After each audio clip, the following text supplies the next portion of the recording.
You are probably wondering why we are in a cafe in Waterdeep. Those of you who have been paying attention will know that this is Genie's lamp. There are quiet customers enjoying their lunch, children playing in the yard behind, and the gentle passer of passers-by. How peaceful it all looks. This cafe is home to myself and my friends, who together are adventurers and heroes. I, Genie, run this cafe with my friends over there. Howl is the edgy one with the black hair, Alec, the gaunt one with the gemstone eyes, and Oriana, the elven one who can hit someone with an arrow from 1,000 feet away. So if you're running away, go in Serpentine. A fairly normal Waterhaven cafe, you might say, but do not be deceived. This cafe is a front for the secret organization my friends and I are agents of, the Uppers. We carry out missions for Laurel Silverhand, the Open Lord of Waterdeep, to protect the Sword Coast. It is a very exciting life. Of course, it is not without its perils. For instance, Owl's uncle is the leader of the TheAglarion, the network of spies and assassins who work to undermine society.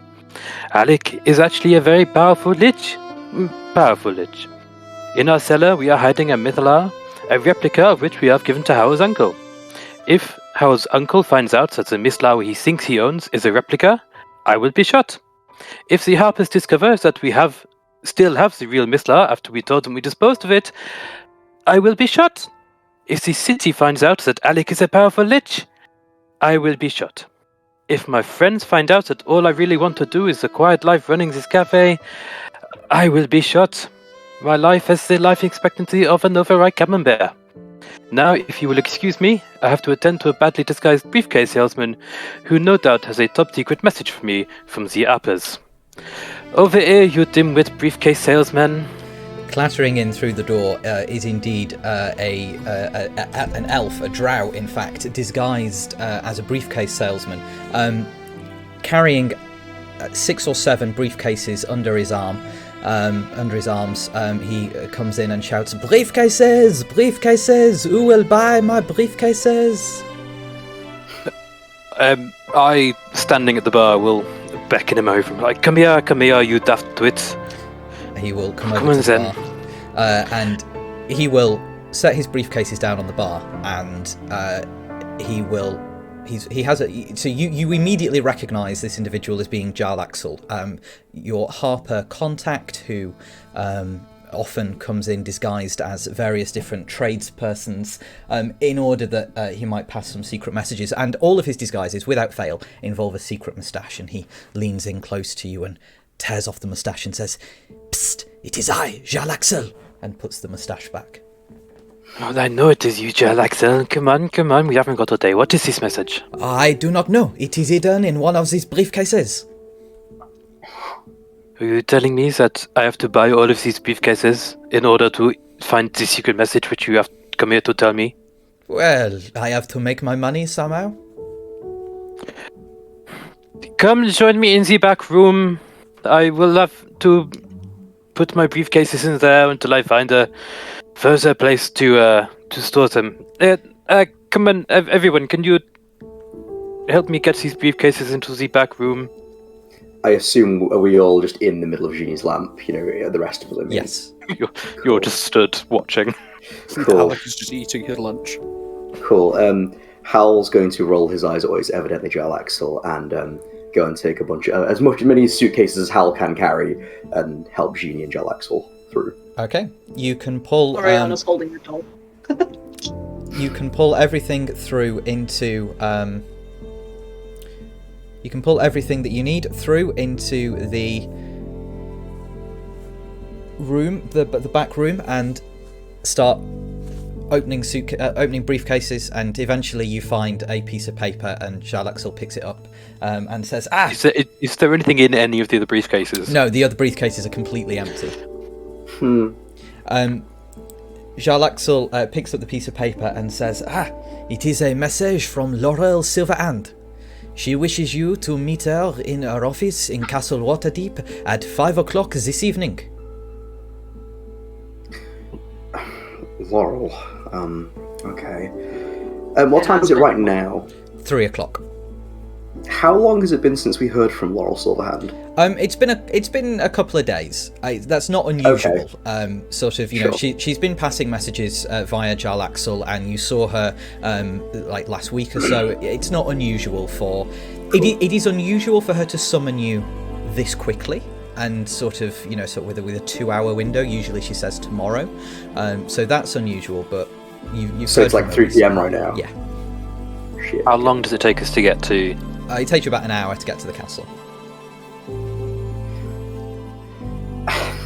I mean, frankly, we may as well, unless there's anything else anyone needs to do, we may as well start heading over. We'd rather be. I don't particularly want to be late for Laurel. Open Lord of Waterdeep and all. What are the rest of our? Obviously we've got Silshard, Ben, and Lyra, who are probably, and Piddlewick presumably. Are they present at the moment, or are they in the other rooms? Obviously, they're given you've all come in here. All of your friends and staff and demonic twins are catering to the customers that are in this afternoon. Cool. Hal will sort of roll his eyes and address the rest of the party then and say, "Well, I suppose we'd better, go and tell our employees to look after the place then while we're gone." I do not think they are. What is the word? Not expecting us to leave without a moment's notice. They're quite used to it by now, to be honest. So They're probably True. used to us saying, "Oh yeah, we're gonna go away tomorrow." for an unknown amount of time. Fair enough. We'll be back when we're back. Jarl Axel says, before you go, I have a favor to ask you. Are you still hiding in your cellar the cuckoo clock I gave you? I believe so. I think it is in a briefcase behind some bricked up work. Excellent. Wall, sorry. Good. May I ask you, please, to hide this? And he reaches into his jacket and pulls out a rolled up piece of it's kind of like parchment, kind of like cloth, probably canvas, and he hands it to you, Génie. Do I dare ask to know what this is? Do I dare ask? He says, this is a priceless painting. It is The Fallen Azamar with the Big Sword by Van Trott. Do the sides Play in a museum. do the sides of the painting or the canvas look like they've been cut away from a frame, Dad? They do, yes. Hal's gonna look between the frayed ends of this canvas back to Jarl Axel and say, Jarl Axel, I'm beginning to feel as if you're putting us in a degree of danger, perhaps, or political, or indeed lawful stress with this. How many more things are we going to be hiding for you?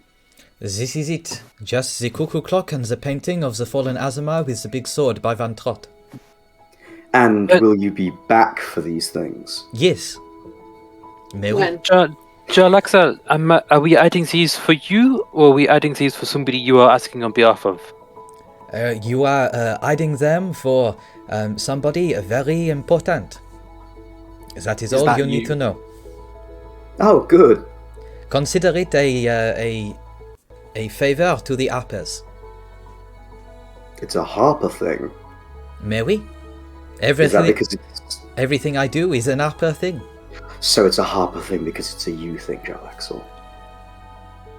That's what he said. I fail to see the problem. You know what? I don't care enough. This is fine. Yeah, let's stuff that downstairs, I suppose. Cool. Jarl The fewer Axel, questions we ask, the less legal trouble we get in. Exactly. We have plausible deniability at this point. Jarl Axel makes his way out, and as he's going, he very loudly shouts back into the back room, "Thank you, Génie, for buying all of my briefcases." No problem. He turns and looks to some of the customers and says, you are in a very generous place. The patron here, he is fantastically generous. You should ask him for things. And then he walks out.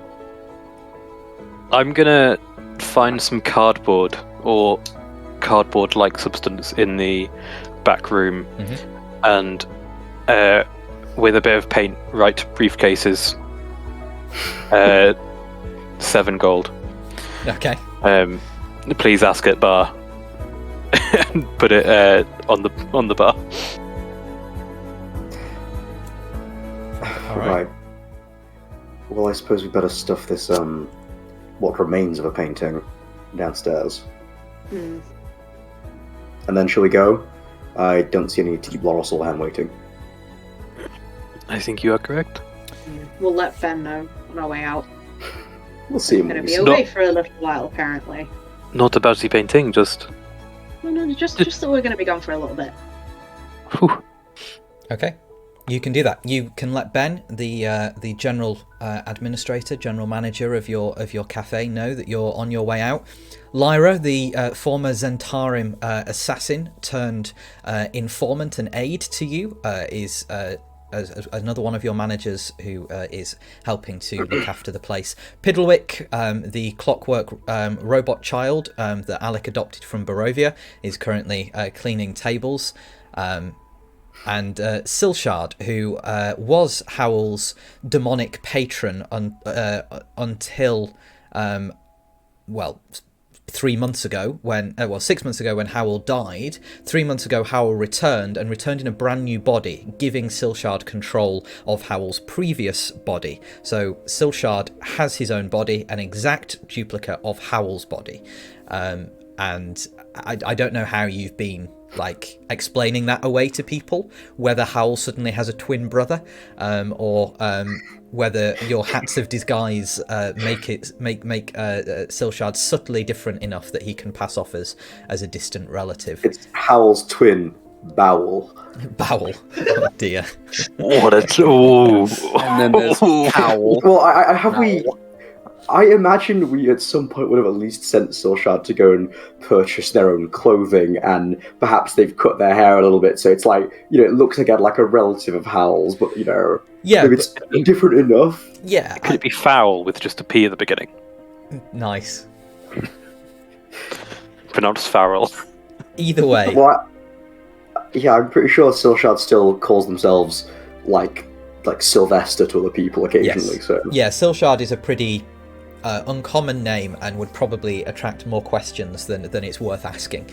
So Silshard has been going around referring to themselves as Sylvester. Luckily, the Blackwood family is incredibly large, with a whole 3 living members. yeah, But some distant relations, I'm sure. I don't know. Anyway, it's not perhaps not relevant right now. You make your way to the Castle Waterdeep, which sits on top of a cliff overlooking the city beneath you. You are shown through the entryway, as you often are.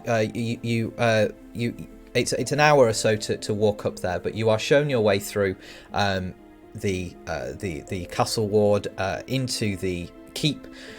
You know your way by now up to Laurel's office, which is in one of the higher towers that overlooks the city of Waterdeep.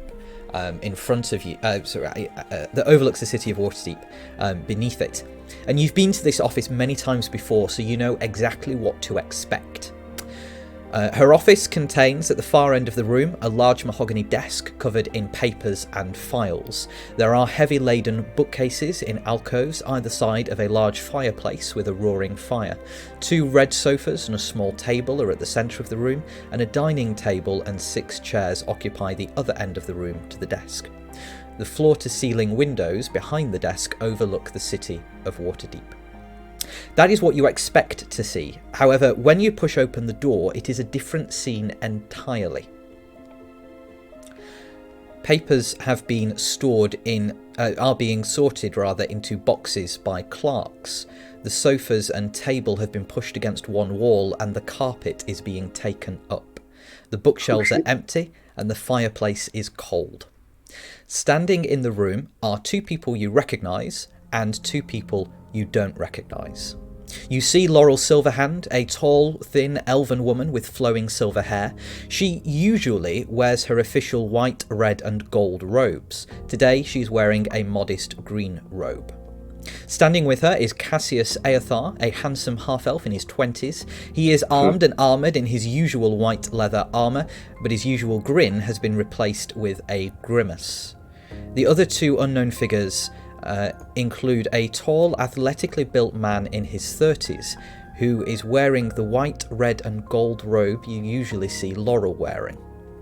The other is a middle-aged woman in the official uniform of an officer of the Watchful Order of Magists and Protectors. Laurel steps forward. "My lord," she says, gesturing to the unknown man, "this is Alec Victus, Hal Blackwood, Oriana Aldriel and Génie," the man says, cutting her off. "Please, come in." He strides forward and offers his hand to each of you in turn. Excellent accent, by the way. Yeah, great. As he goes to shake Hal's hand, Hal will have a look of complete confusion and bewilderment, and kind of a little sadness, and will kind of like look from this guy's face to Laurel, who's probably in the back of the room, and say, "Oh, it's a pleasure to meet you, but Laurel, what is all this? What's happening?" She looks a bit despondent, and before she can respond, the man interrupts and says, "Oh, perhaps we should explain. I'm sure this might all be a little strange. Believe me, it's happened very quickly. My name is Ranulph Ilvaster, and 2 hours ago I was elected the next Open Lord of Waterdeep." 2 hours ago? Election wasn't for another 3 years. The Council of the Masked Lords decided to end Laurel's term of office early, following the events that have occurred in Waterdeep over the last few years. They weren't particularly keen on the fact that there had been a plot to assassinate them all, that one of their number, Victoro Castellanter, hasn't yet been found, and... What a shame! Who? And there's been concern about heroes like yourselves running round unchecked in the city. All in all, the Masked Lords just feel that, they felt that Laurel's influence had perhaps... What's the polite way of saying this, Laurel? And he turns and looks at her, expecting a response, and she says, "The Council of the Masked Lords believe that I'm no longer the best person to run the city, and they took a vote to end my term of office early and to appoint Lord Ilvaster here." Sorry, you go on. How long has Laurel been Open Lord? So, her last term of office started 2 years ago, but she has been Open Lord of Waterdeep for the better part of a decade. To be fair, a lot of the events that have happened in Waterdeep in the last, 10 years have been largely irrespective of who was in charge. I mean, you can't really blame Laurel for a war for whatever happened between the dragons and the giants, and then also whatever happened with the cult of the dragon. Yeah, Hal's look of confusion is going to turn to anger and say, "Yeah, with all due respect, you said unchecked heroes. Without Laurel's work with us, and without Laurel being able to, open up to outside help and Laurel's quick decision making, you wouldn't be here." Sorry, Lord Ilvaster, was it? Sorry, he's just repositioning the camera that's on him. He says, Moves Hal's head. He says, "Look, I and every resident in Waterdeep are extraordinarily grateful for everything you've done. There's no doubt about the fact that you are heroes, not only of the city, but of the Sword Coast. I mean, you took down the Consensus, you stopped Tartarus. Hal, you gave your life to do that. You're heroes." Yeah, and Laurel would have done the same. I can't help but feel this is unfair. The Council of the Masked Lords, one of the problems with a secret society running the place is that you can never be completely convinced of their motivations, but I think their criticisms of the last few years are perfectly legitimate. Of course they do. They've given you unbridled control of the city. Yeah, I would like to try and make an insight check and see if he seems happy about this, if that's possible. Yeah, you may make for me, please, a wisdom insight check. While you While do he's that, doing that, go on. Can I do a history check to see if I recognise the name or? Yeah, sure. know where he may have interesting. come from. Yep. I would also like to do a history So, check. Hal, what was your insight check? A 10. You can't read him. He's playing this very, very straight. Okay. He genuinely believes what he's saying, but you also know that he seems to be saying something that he believes he has to say, as in like the party line sort of He's thing. going through the motions. Yeah. What was the history checks from Génie? It's a number that begins with a 2, Does it end with a 2? ends with a 2. Okay. 22! Yeah, well, no, it was a 2. Oriana I got 11. and Alec. 29. Okay. Wow. Only Alec has heard about the Ilvaster family. The Ilvaster family are one of the wealthiest families in all of Waterdeep. Ranulf Ilvaster is the last living child of the Ilvaster family, and indeed the parents are dead. He is the only living member of the family. His family made an awful lot of money many, many years ago, and over the last 10, 15, 20 years, they've become, under his sort of control of the family, they've become philanthropists and have set up several charitable trusts in and across Waterdeep that you know have been doing some very good work in the city and beyond. You don't know anything else about him specifically. Okay. I don't have like his voting record. No. You obviously wouldn't be aware if he was a Masked Lord, by virtue of the fact that it's a secret collective. However, you are aware that he's well known in the city and he is influential. Do Open Lords only come from Masked Lords, or do Masked Lords vote for anyone in the city? The Masked Lords can vote for anyone who is proposed by another Masked Lord. So that way you know that they're not proposing themselves, because they will literally bring someone into the room and say this is who should be the Open Lord. But they could propose another Masked Lord, because you don't know who the Masked Lords are. Yes, but you know that they're not proposing themselves. It's impossible for them to propose themselves. Yeah. Well, simulacrums exist. Simulacra do exist, as do wouldn't clones. But It as wouldn't yet, work in the hall, right? But as yet, no magic has been able to penetrate the hall of the Council of the Masked Lords. So, a clone possibly, but probably not, given that that's a feat that only a few people have ever achieved. So the Masked Lords have staffs that identify them as Masked Lords. If you give yours to someone else, it doesn't work for them, does it? No, it's bound to a particular individual. Right, you can't just give someone else No. yours and then they propose you. No, not at all. So, the other unknown person in the room, the woman in the garb of the Watchful Order, steps forward and says, "I'm afraid I have to agree with Ranulf." And you note that she used his first name, and says, "I note particularly that Alec here, Mr. Victus, is an incredibly powerful wizard. We have all seen his fantastic magical works on display.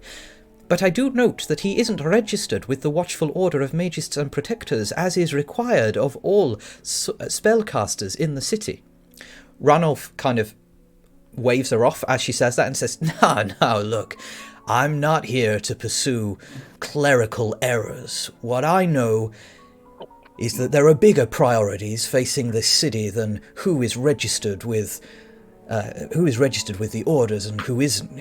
You're heroes. I understand that you're doing your best to look after our city and, by extension, our world, and I want to pay tribute for that. And the way that I would like to do that, if you wouldn't mind, is I'd like to invite you to my inauguration party.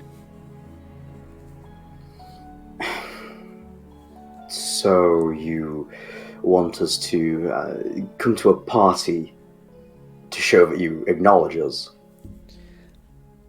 It would be a little unusual for Waterdeep's bravest heroes not to be afforded an invitation to an inauguration party.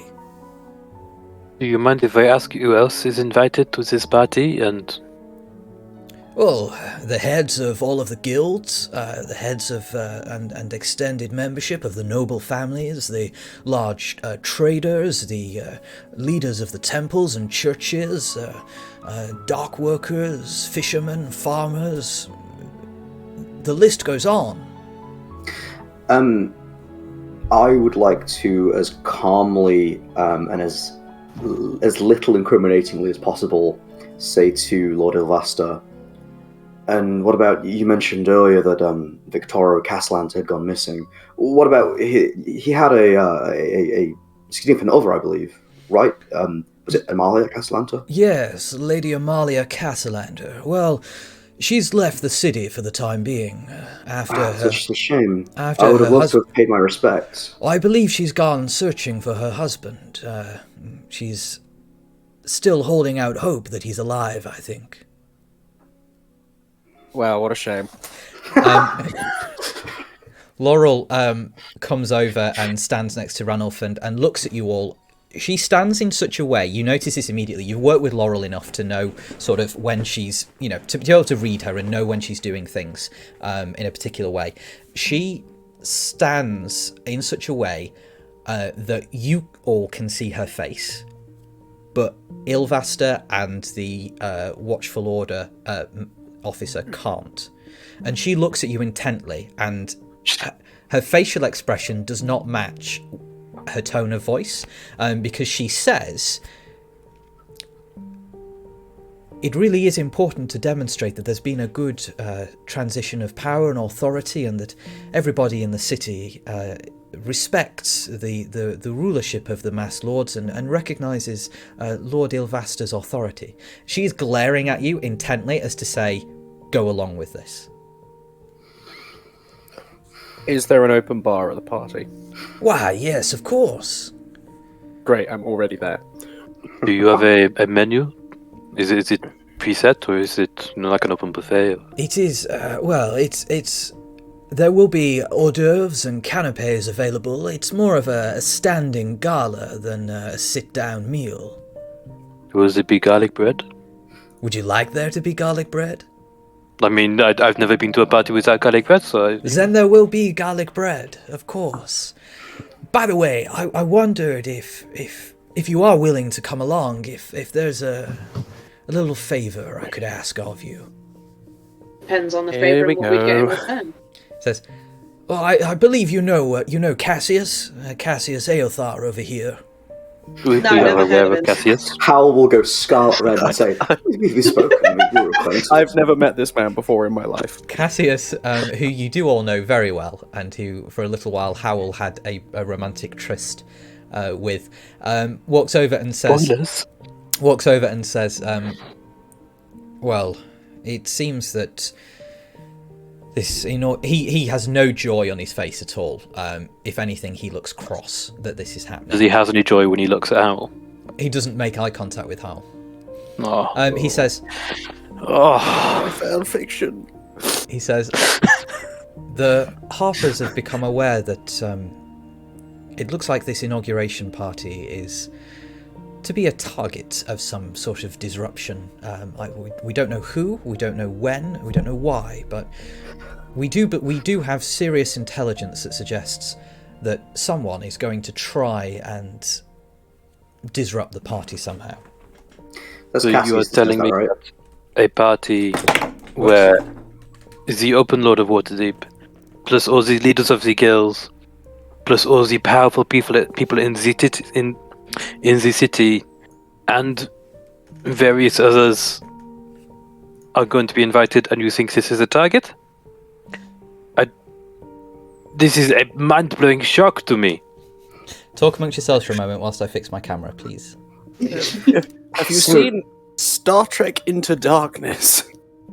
Where's that coming from? Is that your conversation starter while Dan fixes his camera? Well, no, it's genuinely, like, at the beginning of that film, Khan does a terrorism, and then all of the Starfleet officers gather in one location, Yeah. the attacks. I love the idea that we're all stood in Laurel Silverhand's ex office now, and it's like they talk amongst themselves for a moment. Alec turns to us and goes, "Has anyone seen Star Trek?" I found Star Trek. Has anyone been watching Picard? But hang on, let me get this straight. Like, this is sort of talking in character. The new opened. Oh no! Oh no! So the new open Lord of Waterdeep offers us this, this supposed show of goodwill. The heroes who have saved Faerun multiple times now, as a favour to us, invites us to this event wherein they are pretty sure they're going to be attacked. Yeah. Are we just being not paid for bodyguard duty? I feel as if we're being taken for fools here. Have the Harpers ever paid us for the work we do? No. I'm fairly sure they've given us something. We get They paid gave in us Génie. favours. And the occasional pardon. we get paid in exposure. I think we get paid in free magic items that we ask for and don't give back. They stop us going to jail, basically. And that. I mean, bearing in mind the only free magic item I've ever gotten that I remember is literally just stolen. I literally just stole it. Okay. No, we got the rings of. Spell storing, right? That's the word, spell storing. Sorry about that. Which I can't attune to because I already have 3 attunement slots used. I already had one. The monitor that I have above my middle screen fell forward, so the camera fell off it. Which was because you have like 7 monitors, Dan. 4, Yeah. but close enough. Sorry, Josh's comment in chat of POV, Dan is strangling you. Yeah. So funny. Anyway, where were we? Yes, so Cassius was explaining that it is indeed a likely target of attack by persons unknown. Laurel says, "It really is important to me as well as to the city that this event goes smoothly. We can't afford for much disruption to take place in the city whilst Lord Ilvaster's administration comes into office." Hal's gonna roll his eyes and say, "Look, I'll do this for Laurel and for Cassius, but I'm not doing this as a favour to you, Lord Ilvaster." Next time you want me to be a bodyguard, I expect gold. Well, you will be paid. Well, then you say that when you introduce the invitation. Don't say we're doing this as a favour for you if you're going to pay us. I didn't realize that heroes like yourselves would be motivated by coin. Well, we have to keep the upkeep. You do know my history, right? He says, "You'll be paid 1,000 gold pieces if all you do is attend this party and keep an eye out. I'm not expecting you to, as a group. It will be as a group. I'm afraid. I'm not expecting you to interrogate the guests. I'm not expecting you to stand guard. I'm expecting you to enjoy a party and just watch out. Just keep an eye out for anything that might go wrong. That's all I ask." So you're saying we get 1,000 gold between us if we come to the party and watch? Yes. You say that as if there is more money if we have to do more. Well, Hal, we hope that you don't have to do more. Cassius and the Harpers are doing everything they can to ensure that whoever is planning to attack the party doesn't succeed. Aren't you, Cassius? And Cassius, just through gritted teeth, says, "Yes, we are." Hal's gonna side-eye Cassius and then quickly undo that side-eye and say, "So Cassius and some of the Harpers will be present as well and will be performing security, I assume." He says, "Yes, there will be Harper agents present, and the Waterdeep Guard will be patrolling as they otherwise would. This party is by invitation, so only those who I have invited will be able to get through the door." Would you mind if we saw a guest list of the invites? Oh, of course. And he goes over to his desk and starts rummaging through the few remaining bits of paper on the desk. While he's gone, Laurel and Cassius move up to you and say, "We don't." Cassius says, "We don't like this any more than you do. Let's finish here and go get a drink." Howell will blush and say, "Yeah, sounds good." Do you have another job, Laurel, or are you now just unemployed? Laurel says, "I don't have another occupation, no. If you're interested, we have a space at the Fine cafe." establishment. Application form for Genie's lamp. She says, I'm afraid that I've never been one for hospitality." You There are don't many do more front of jobs in house. hospitality. You could do marketing. You could do front of house. You Lord could knows we need handle some our. PR. You could do our Help Ben with finances if his you wanted. duties. You could do the human resources or the what would you call it? It would be human resources because there are more human Inhuman resources. Ranulph returns. personnel resources. Ilvastra returns with a piece of paper and hands it to you. A scroll, a rather thick scroll, and hands it to you, Genie. Perfect. Merci. I'm assuming you won't mind if we will discuss your invitation together privately as a group. We will take a look through the guest list and we will get back to you. We will probably see you at the party, but who knows? I'm sure the rest of us will join me in saying congratulations on becoming the new Open Lord of Waterdeep. We look forward to working with you as long as there is coin in your pocket and there is no need for us to arm you yourself. Yeah, I hope your You go first, Connor. yeah, I hope your new occupation goes well and that nothing happens which could lead to your job being viewed the same way as Laurel's. If things beyond your control happen and you're forced to resign also, wouldn't that be ironic?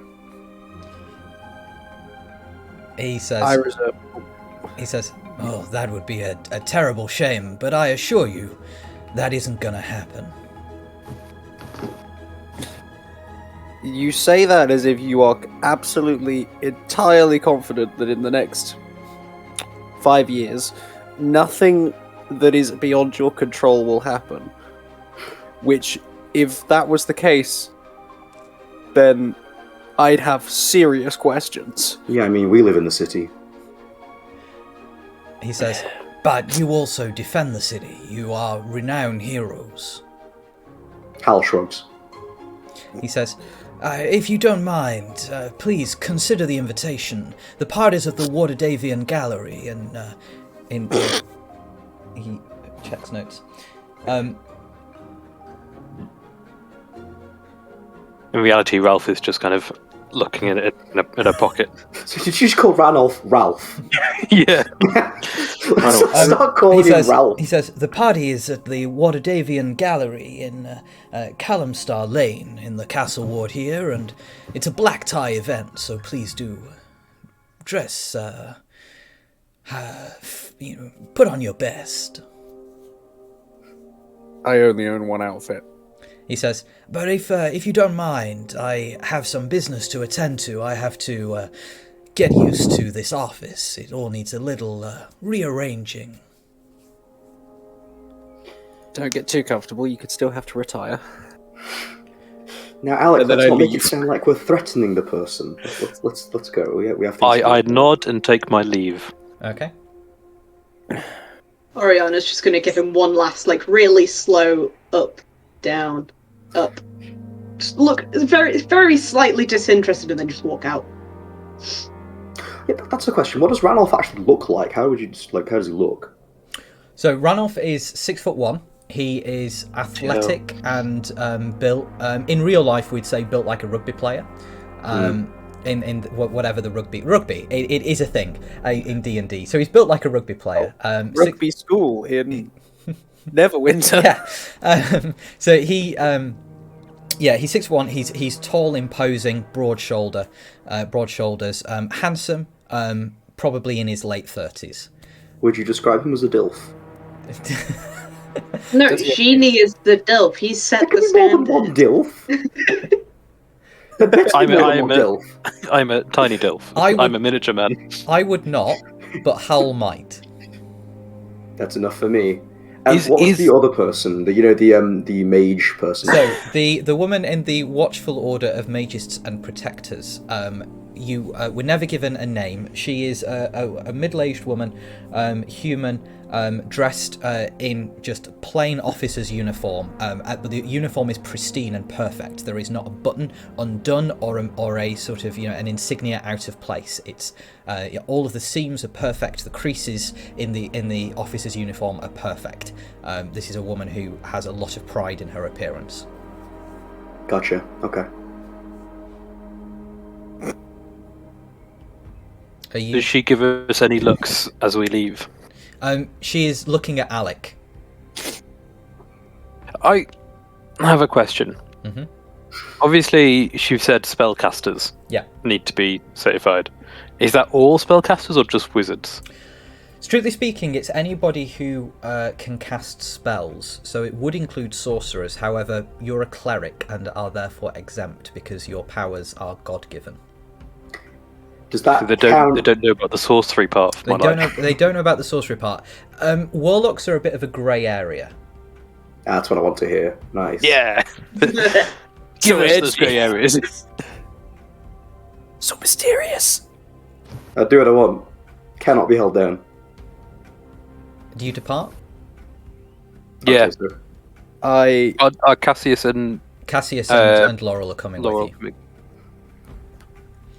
I do a gesture that would be winking if I had functioning eyelids at the woman, and Okay. then walk out. What does that look like? I just do this, and then walk out. Okay. Where to? I'm gonna, as we're walking out, I'm gonna say to Laurel and Cassius and say, do you have anywhere in particular, or do you know any local cafes? So it'd be private and good to have a small chat. Laurel says, "Oh, I know there's a very good one in Trollskull Alley. What's it called? Genie's Lamp." I do not know the reputation of that one, but I think it would be a good fan choice. Come on, They let do good us take you there. bagels. Like, that's a good point of that cafe. Even Definitely come by.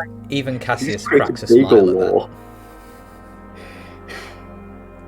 Right, well, let's head back then. At least that way we can speak a little more frankly. Laurel flags down a taxi, one of the stage coaches and horses that traverse through the city every so often. Fancy Uber. Yes, and you make your way back to Genie's Lamp. It's now about 6 o'clock because you got the cab back, so it's a slightly shorter return journey. So it's about 6 o'clock.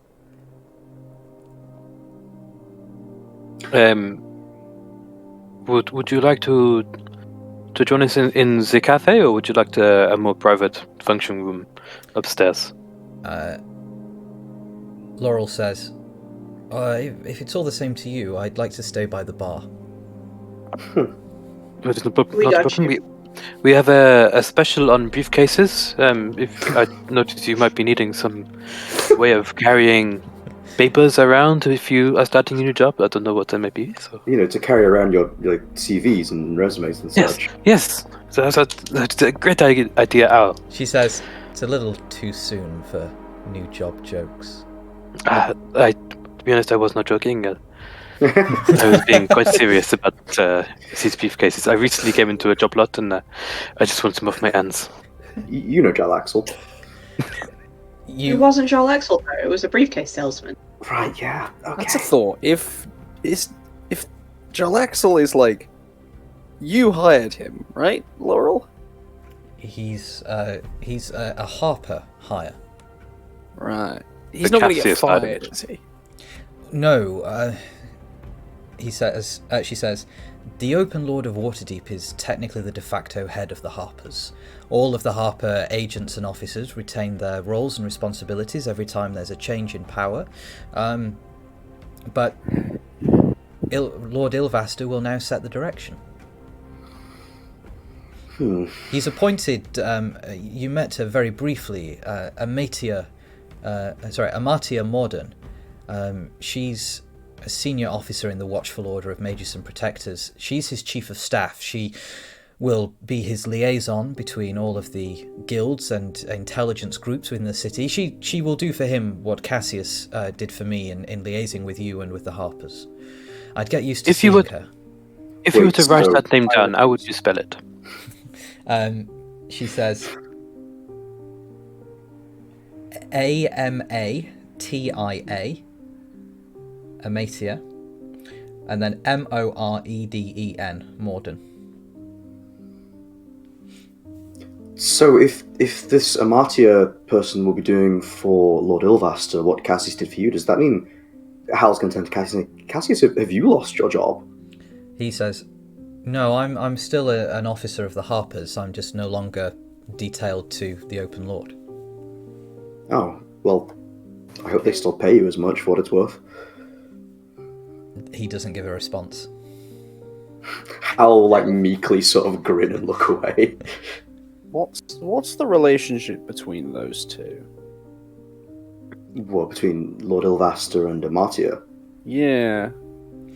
You don't really call your boss by their first name.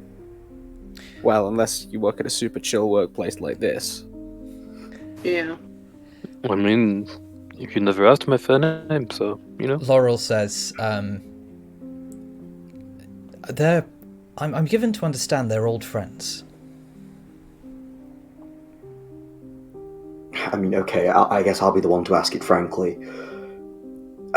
Do you think this Lord Ilvaster is up to something, or is he genuine? Same question goes for this Amatia person. I can't help but feel that it's awfully convenient for them. I'd never even heard of them until just now. She says, well, the Ilvaster family is pretty big, pretty influential within the city. Ranulf has kept out of the limelight for most of his life. He runs a few charitable foundations and trusts in the city, but he's never really had any political ambitions. I've met him on several occasions over the last 10 years since his parents died, and he came into inheriting the family wealth. He's never struck me as someone who is in any way scheming or disingenuous. I don't know if he's smart enough for that, to be honest. She says, but anyway, I think I may know who engineered this change in the council. I think it might have been Amalia Castellanta. Oh. The Masked Lord who proposed the change of leadership also proposed Ranulf Ilvaster as successor. So if they are connected somehow, that's how. But from how that Masked Lord spoke, when listening to what they said, it was obvious that they were very, very angry about me not investigating Victoro's death, and particularly in not prosecuting the Zentarim as well. The council felt that I recently let the Zentarim get away with a little bit too much. Well, as much as I hate to say it. Do we know if Amalia was an Open Lord? Amalia was definitely a Masked Lord. Not an Open Lord, a Masked Lord. Yes. Yeah, we knew that for sure. Okay. Yeah. I mean, there's no evidence that her husband, there was foul play in her husband's death. He just disappeared. I mean... Gonna look at Alec incredulously. So there was no evidence. So, other than the fact that we broke into his house, but that's not the point. Laurel starts drinking, as does Cassius, and you are told. So you're told in particular that sort of the proposal to terminate Laurel's term of office early, i.e. from 4 o'clock that day, and it was backed by a majority of the Masked Lords. But there was a sizable minority of dissenters, and they shortly thereafter elected Ranulf to be the next Open Lord. Cassius at this point chips in and says, yeah, but that succession was a bit too quick. How can Ranulf have... the fact that they were able... that Master Lord was able to bring Ranulf in so soon, that Master Lord knew what they were doing when they went into all this. Was there any other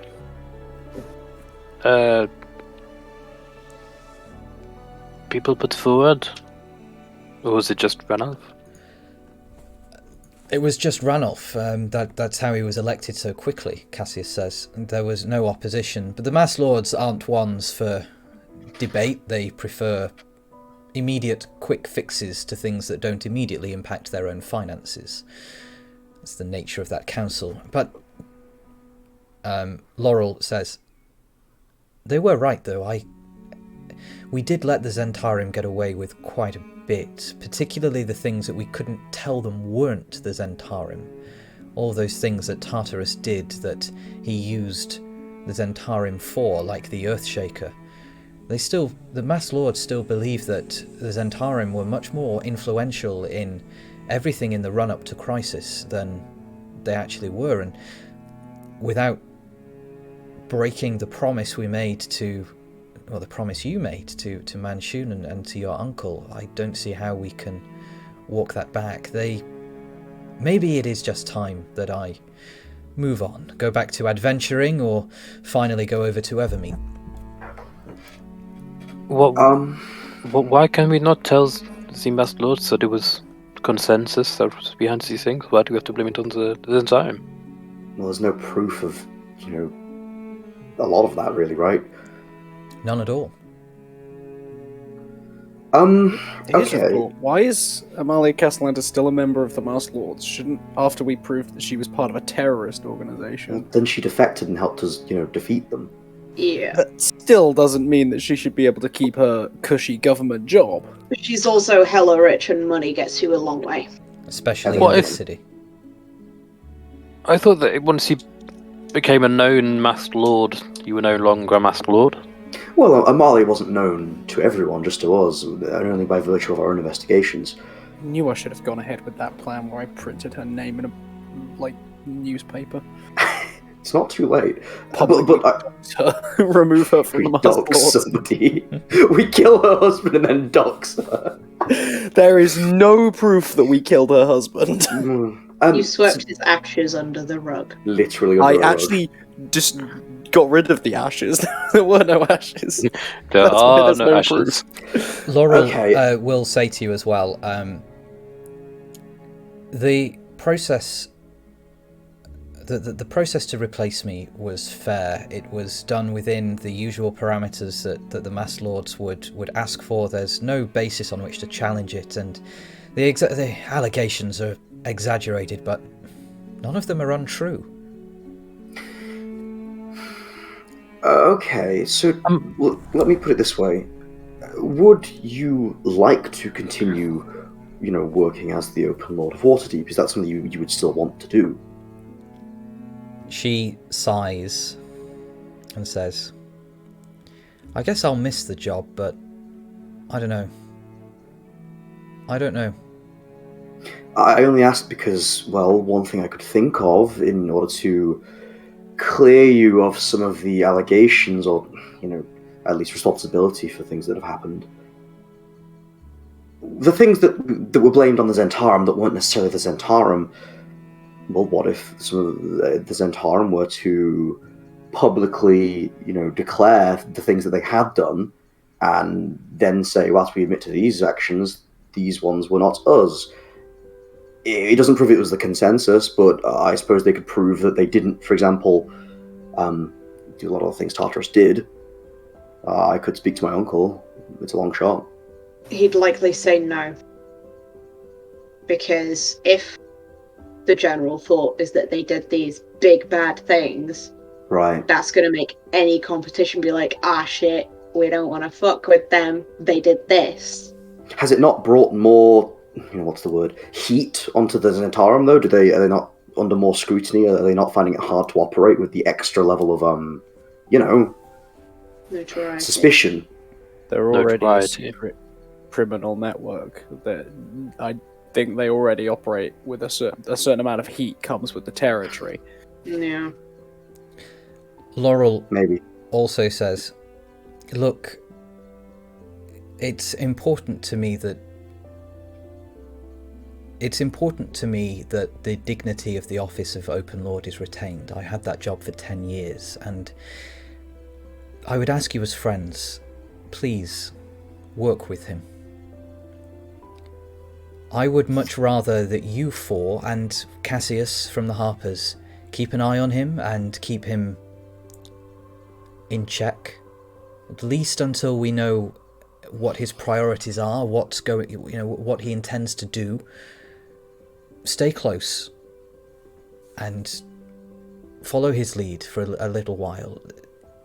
I helped make Waterdeep a slightly less corrupt place, and I really don't want the first fruits of some of those the fruits of those labours to at first be changed with my, in the words of the council, hand-picked heroes to be openly flouting the rule of law. I suppose with what you're saying, if we were to try and speak out against Lord Ilvaster, be he good or not, it wouldn't reflect well on you. It certainly wouldn't. So, yeah. I don't like it, but fair enough. I'll respect it and I'll go with what he says for now. There is something to be said about to get close to someone, you have to befriend them, so I do not see an issue with trying to get close to him. Maybe he's an okay person. I am just wary of his intentions, but I think we're all like that, to be honest. But to be honest, when we first met you, Laura, I was wary of your intentions too. I mean, you were the most powerful person in the city at the time, so what do you expect from someone in that position? Not to change the subject too much, but you mentioned you were thinking you might go back to adventuring or to Evermeet. Is Evermeet where you're from? Is there a particular line of adventuring you did? What would you say your speciality was? Well, many years ago, I was involved in a good number of different adventures, and the last thing I did was try to find failed, obviously, because I'm here, but try to find the Tree of Souls, and a tree that contains the souls of the wizards, elven wizards who helped create Evermeet. The sapling of the tree was taken from the island after Kimmel's invasion, and it's never been seen since, and we'd very much like it back, but I looked for it for about 100 years and couldn't find it, so settled in this job. Maybe I'll spend some time on Evermeet and speak to my old friends. It's always good to connect back with people that you used to know. It is. If you ever need any help with this brave quest, you know where we are. We do have some abilities in helping people, as I'm sure you're aware of. It's to sound like a noble quest. Is there anything else you would like to do or ask? I would like to take out the scroll of names, the invite list. And sorry, ask... I should also say you were each given an invite card, a little card with your names on it that is an invitation, has the address on, and you can tell Alec just by holding it that this is a magic item. Only people who have one of these cards will be able to get through the door. Yeah, I was going to sit down with all of us and just go through the list and see if there are any names that stood out or any names that we know of that might be missing, that should have been invited, sort of thing. Okay, make you can all make wisdom insight checks, please.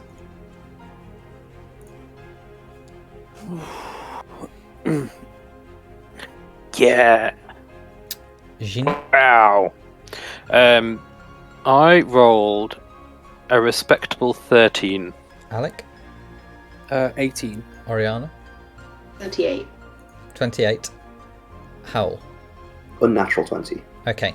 Between you, you are able to work out that pretty much anybody who is anybody is on this list. The heads of all of the major guilds, the senior members of the most wealthy families in the city and the nobility in the city,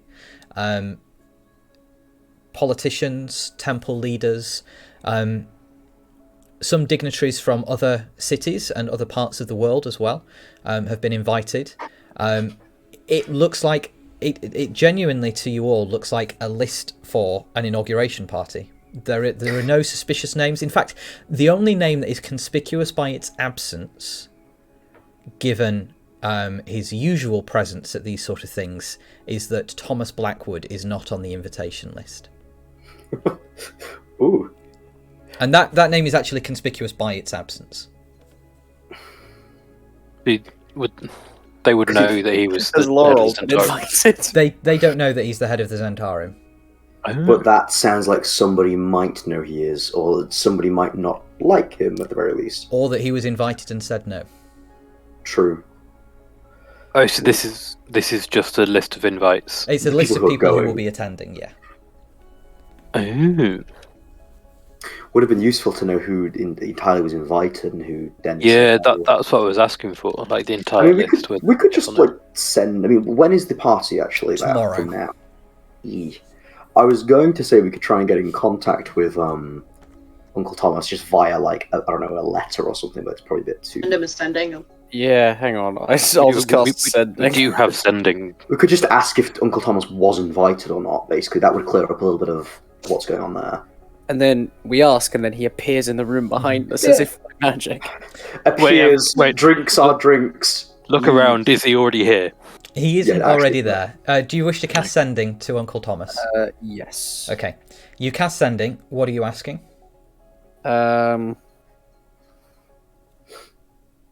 Were you invited to Ilvasta's inauguration party?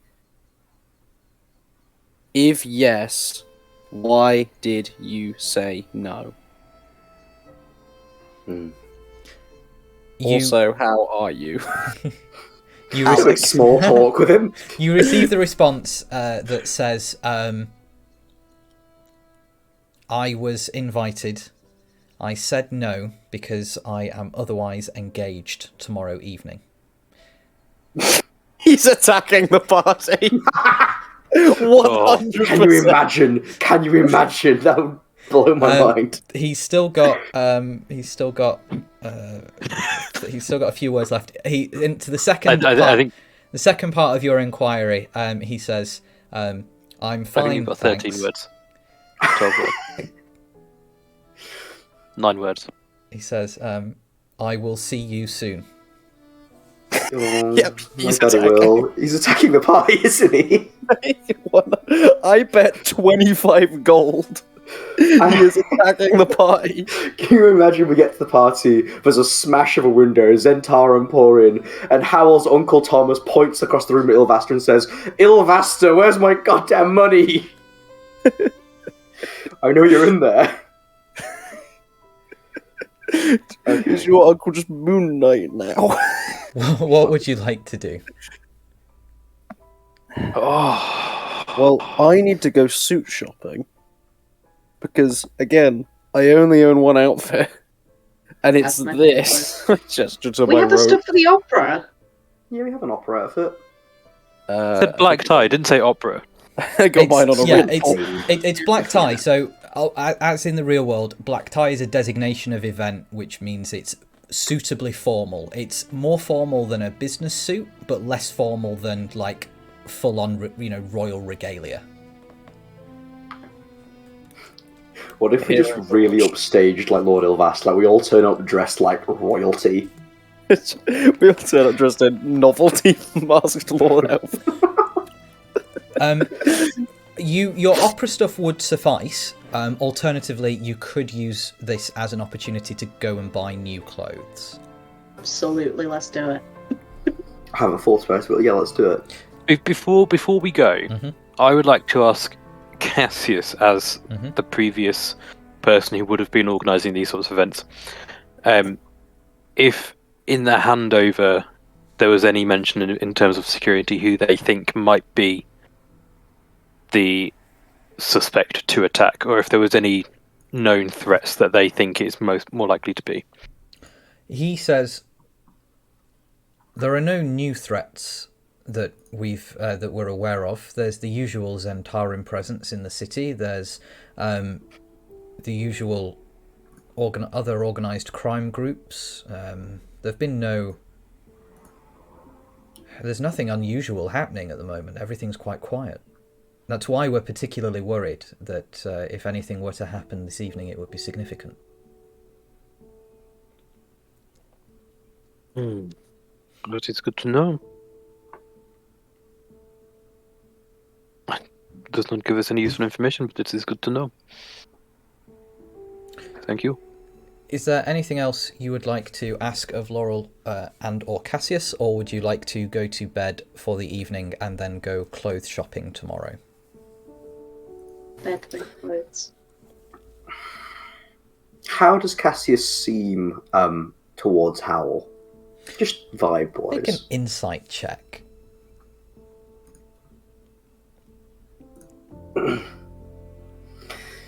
How's a 7? How would you expect Cassius to behave around Howl? Given the current climate of their relationship, I would say a little frosty, probably.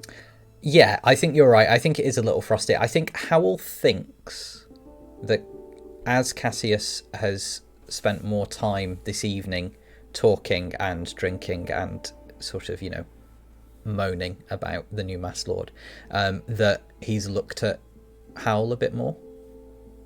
Okay. Howl's not going to say anything directly other than what is necessary or is reasonable to Cassius, but Howl is definitely going to try and steal a few glances towards Cassius and wait to see if Cassius returns the gaze before very deliberately looking away. Kind of gaze flirting, Playing coy. Yeah. Over the couple of hours that you spend together, it happens twice. Cool. That's good for me. I'm good. All right. You finish off your evening. Later on, you go to bed. You gain the full benefits of a long rest, and the next day, after dealing with the morning business in the cafe, you can go clothes shopping. Yeah, boy. Now, the question that needs to be Shopping asked. montage. The question that needs to be asked is, as a party, how much money do you have? So, As a party, Well, yeah, between you, how much money do you all have? hang on, let's have a look at the. 27,000 gold. I've got about 10. shall I get a calculator up and shall we add up what we 10,000 or collectively have? 10? Well, no.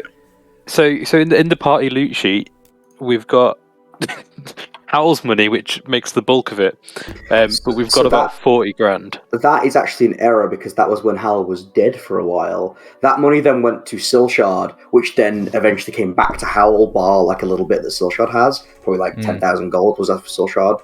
Well, so okay, well, that can be ignored probably. that answers the initial question, which is you have enough to buy whatever you like. Cool. You aren't gonna have to sort of, go anywhere suitably unexpensive. You would be able to have whatever kind of clothing you might like. In terms of the cafe, we have just under 400 gold. You are all more wealthy than your businesses. I feel like we need to have some money that is the cafe's money, rather than us all just splitting everything we earn and barely paying our employees or whatever we do pay them. No, the cafe is doing well. We started with 200, and 2 months later we've doubled our money. Excellent. I mean, to be fair, 2 weeks later we doubled our money. So, So, what kind of clothes would you like to buy? oh, Flashy enough so that people know we have money, Mm-hmm. but also not flashy to the point that it's gaudy. Okay. I will point out Alec can only will only wear shades of purple. So, like, As a cleric, I would like to keep my robes in a way, but I'll have like smart robes. Yeah. So that I can still hide my chain underneath. Yeah. Relatively well. Probably won't get away with shields and crap, will we? No, you might not be able to take huge weapons in, but given that you're there doing a bit of a favour for Lord Ilvaster, it may be that you're able to take in some weapons, though not all of you need weapons. I will try and take my weapon away from me. I will put my shield in my bag of holding to attend. Okay. And get it out if I need it. All right. Oriana, what sort of clothes are you going for? You haven't got the ability, given the party is tonight, you don't have the ability to order custom things, but you can find pretty much anything reasonable and have it adjusted in time. That's fine. We're gonna go with like a fancy pantsuit with the flared like trousers, so I can hide daggers in my boots. Nice. I'm wearing my winged boots. They are staying with me. But also gonna go for like a kind of like a waistcoat look. Yeah. So it's like it's clear that she's not feminine, but she knows how to style herself. And she's gonna go for like the classy, like big red fur coat. Okay. It's big and poofy. You can hide stuff in it. You can do all of that for 300 gold pieces. Nice. How much would my fancy robes cost me? As a cleric, you would probably already have those robes. Yeah. So you're all right. Alec, what's Alec going for? So I'm thinking, like, I can't decide. I mean, I'm basing it on what I can get on my Hero Forge, but I think just like a full, like a standard like 3-piece suit. So yeah. But naturally, do you know what? Alec's a pretty flashy guy. I'm gonna wear like a jacket with like tails, like a full suit. A dinner jacket. Yeah, like a proper dinner jacket. Nice. I mean, it's less impactful when you're stood up the whole time, but in dark purple. Yeah, and that like the same purple as his wizard robes. Yeah. So, Oh, then, could is it going to be is it pinstripe or no? I don't think pinstripes, no. Okay. But then because Alec doesn't know how to wear a suit properly, he's like also gonna wear like I don't know. God, what does my character wear is such a big question. But yeah, I think like the dinner jacket with tails, and then like a waistcoat as well, just because. You know, you got to take the jacket off at some point in case you get, and you don't want to like just wear a shirt. And then, again, because he has no sense of color coordination, just a bright orange tie. Sure. Like, what's Howl going for? So Howl is going for a like sort of high-waisted, like black trousers that are quite tight, a little bit tight. But then he's going to have a grey, like really dark grey shirt with like the wide poofy sort of sleeves. They're very like over the top. And it's gonna have like a black floral flower pattern. However, it is a button up in the middle. It's gonna be down real low, and he's gonna get like I'm talking like between the chest low, and then he's gonna have like a gold cleavage. Yeah, properly. And then he's gonna have like a long gold chain that like hangs down the middle as well. Nice. Is there anything on the chain? Like a clock or a big clock. The cuckoo clock. Can you imagine? We see Jarl Axel there, and I'm wearing the cuckoo clock. Was Jarl Axel invited? Jarl Axel wasn't on the invite list. No. Good. I think it will be. Doesn't mean you won't be there. In fact, old cheese sales. I'm thinking gold chain with a spike at the end of it, like it meets into like a pendulum spike point. Yep. Can I buy a black metal circlet anywhere? Yeah. Cool, we're doing that as well. We're going like goth runaway prince vibes. Okay. You can get Cool. your goth runaway Such prince edgy vibes teen. outfit Yes. for it'd be including the gold chain and the black circlet closer to 450 gold. Is it a real Easy. gold chain or is That's it a what the fake gold outfit's chain? listed. Can I tip them a following 50 gold? You can. Good. Alec, your Is the black suit way. your suit will cost 150 gold. That's fine. Okay. Done. Are you ready Would- to How much would it cost to get my fancy robes emblazoned with gold trim? that would cost like 10 gold. Because Cool. all Just- you're just- doing just is like- having layers added to things that already exist. Just on the cuffs and along the hem, Yeah. not all over. Just Yeah. I'm happy with that. Okay. That is what you do. Is everybody content? What else are you taking to the party? Now, by virtue of what you are wearing, none of you are wearing armor. Just to point that out. Oh yeah, mine's half plate. I'm never wearing armor. Yeah. It don't matter. Can I wear? I can't wear my robe of the Archmage. No, you sorry. can't, because you're wearing this suit instead. It's almost as though I thought this through. Would I have a cloak? Yeah. Can I wear my robe of the Archmage under my suit? No. Let's be. Tie it around your waist. Or over your shoulders, like Yeah. like a jumper knotted under your yeah. Oriana's gonna have her cloak of elven kind like hidden under the big red coat, Okay. so it's there just in case. Is it fur that Oriana is wearing, or is it faux fur? Okay. That's not very ethically conscious of you.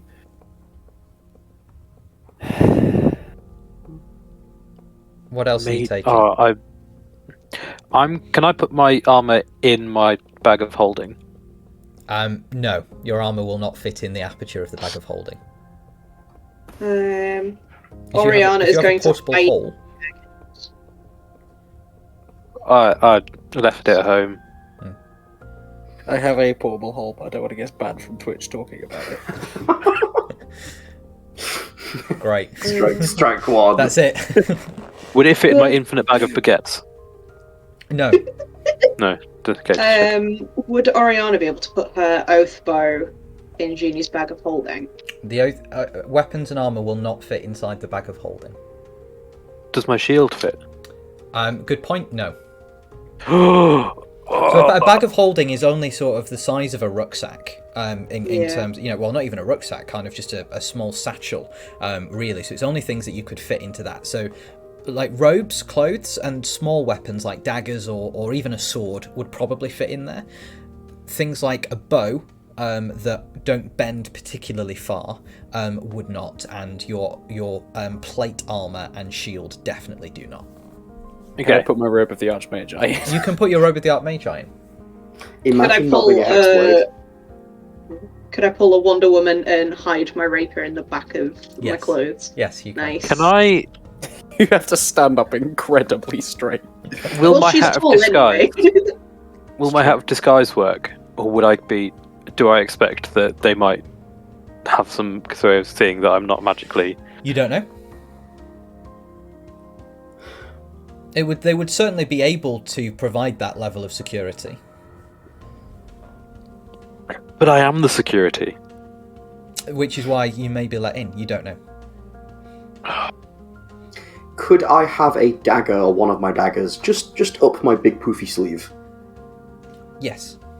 Cool, that's fine. See, I don't really need to worry about my gear because I do spells. Yeah, but I've I've lost 8 AC by not wearing armor and having a shield. Because I don't have my cloak of protection, I will be on 19 AC rather than 20, but Oh, that is Fine. a good point. I'm on I 14 swapped my rather than cloak of 22. protection for a ring of protection. 15, that's not bad. Yeah, I think. Well, have you got time to attune to it?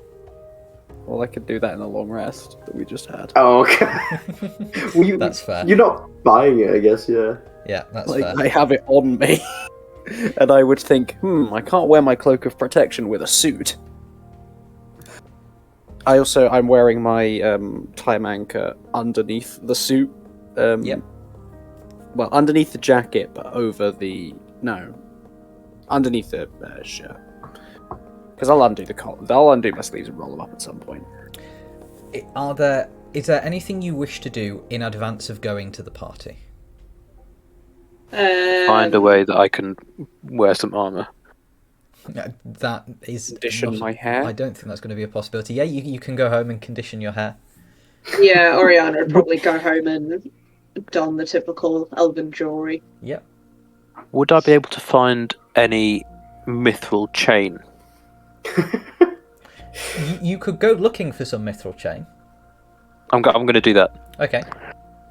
You can go shopping and look for some mithril chain. Roll for me, please, a D100. Oh, I should have one of those. That's a... That is a 79. You do not find any mithril chain for sale in Waterdeep. Oh, do I find anything similar To mithril chain? Train. Yeah. Steel chain.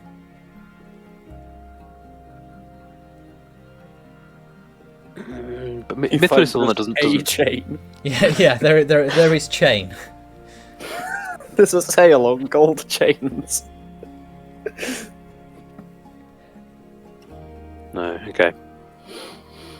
Is there any? Is it Go on. Is it a +1 or anything, or is it No, just it's just straight? steel chain. Yeah, then I will leave it. Okay. Is there anything else anyone wants to do before you go to the party? Can I make sure that Silshard is okay before we go out for the evening and isn't going to cause any kind of problem? Yes. Does Silshard have food in the fridge?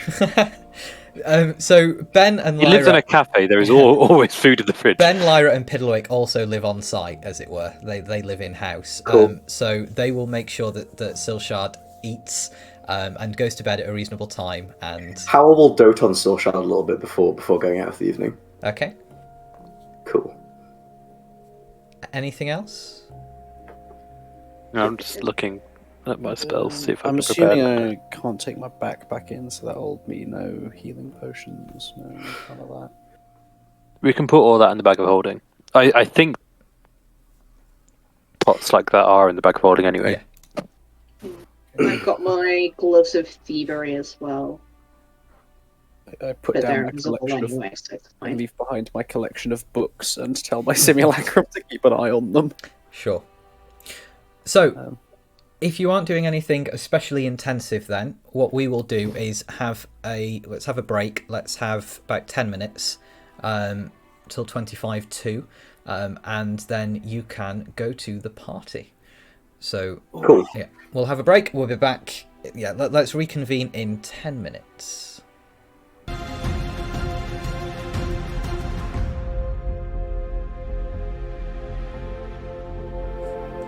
And we're back. All right, let's carry on with this. What I expect will be abject nonsense as we proceed to the party. So, the party, as you know, is being held at the Waterdevian Gallery, which is an art gallery and museum in the Calmaster Lane in the Castle Ward. The gallery, when you arrive, is an impressive building. Its Gothic facade lends an air of mystery and grandeur. Outside, two guards are checking invitations as a crowd of elegantly dressed guests are filing into the building. It does indeed look like Waterdeep's most influential residents are gathering here. When you approach the building, the guards check your invitation, and you are let in without a problem. Does it say anything about us being like security type detail, or are we on the down low for that role tonight? We're We get guests, the we're vibe. not security. So I was going to ask them if I was wearing plate armor, if I would have been let in. But if we're not security, then I would have asked. No, you're guests. Cool. Entering the grand foyer, you see people milling about, laughing and talking. Waiters crisscross the room with drinks trays and hors d'oeuvres. There is a string quartet playing from a balcony above, which is also filled with guests. The sound of the music mingles with the chatter to create a very pleasant atmosphere. There is a dais at the base of the grand staircase on which several chairs are set, and a podium has been constructed. Light from the setting sun plays on the skylight overhead. But that's the name of the song. Light of the setting sun plays on the skylight, yeah. Is there a obvious location of a missing painting? In the grand foyer, there are several large sculptures and statues and some very big paintings. A quick glance around the room, none of them appear to be missing. Is one of them what's it? Fallen Asimar with a large sword. None of the paintings in here are either of or missing the Fallen Azamar with the big sword by Van Trott.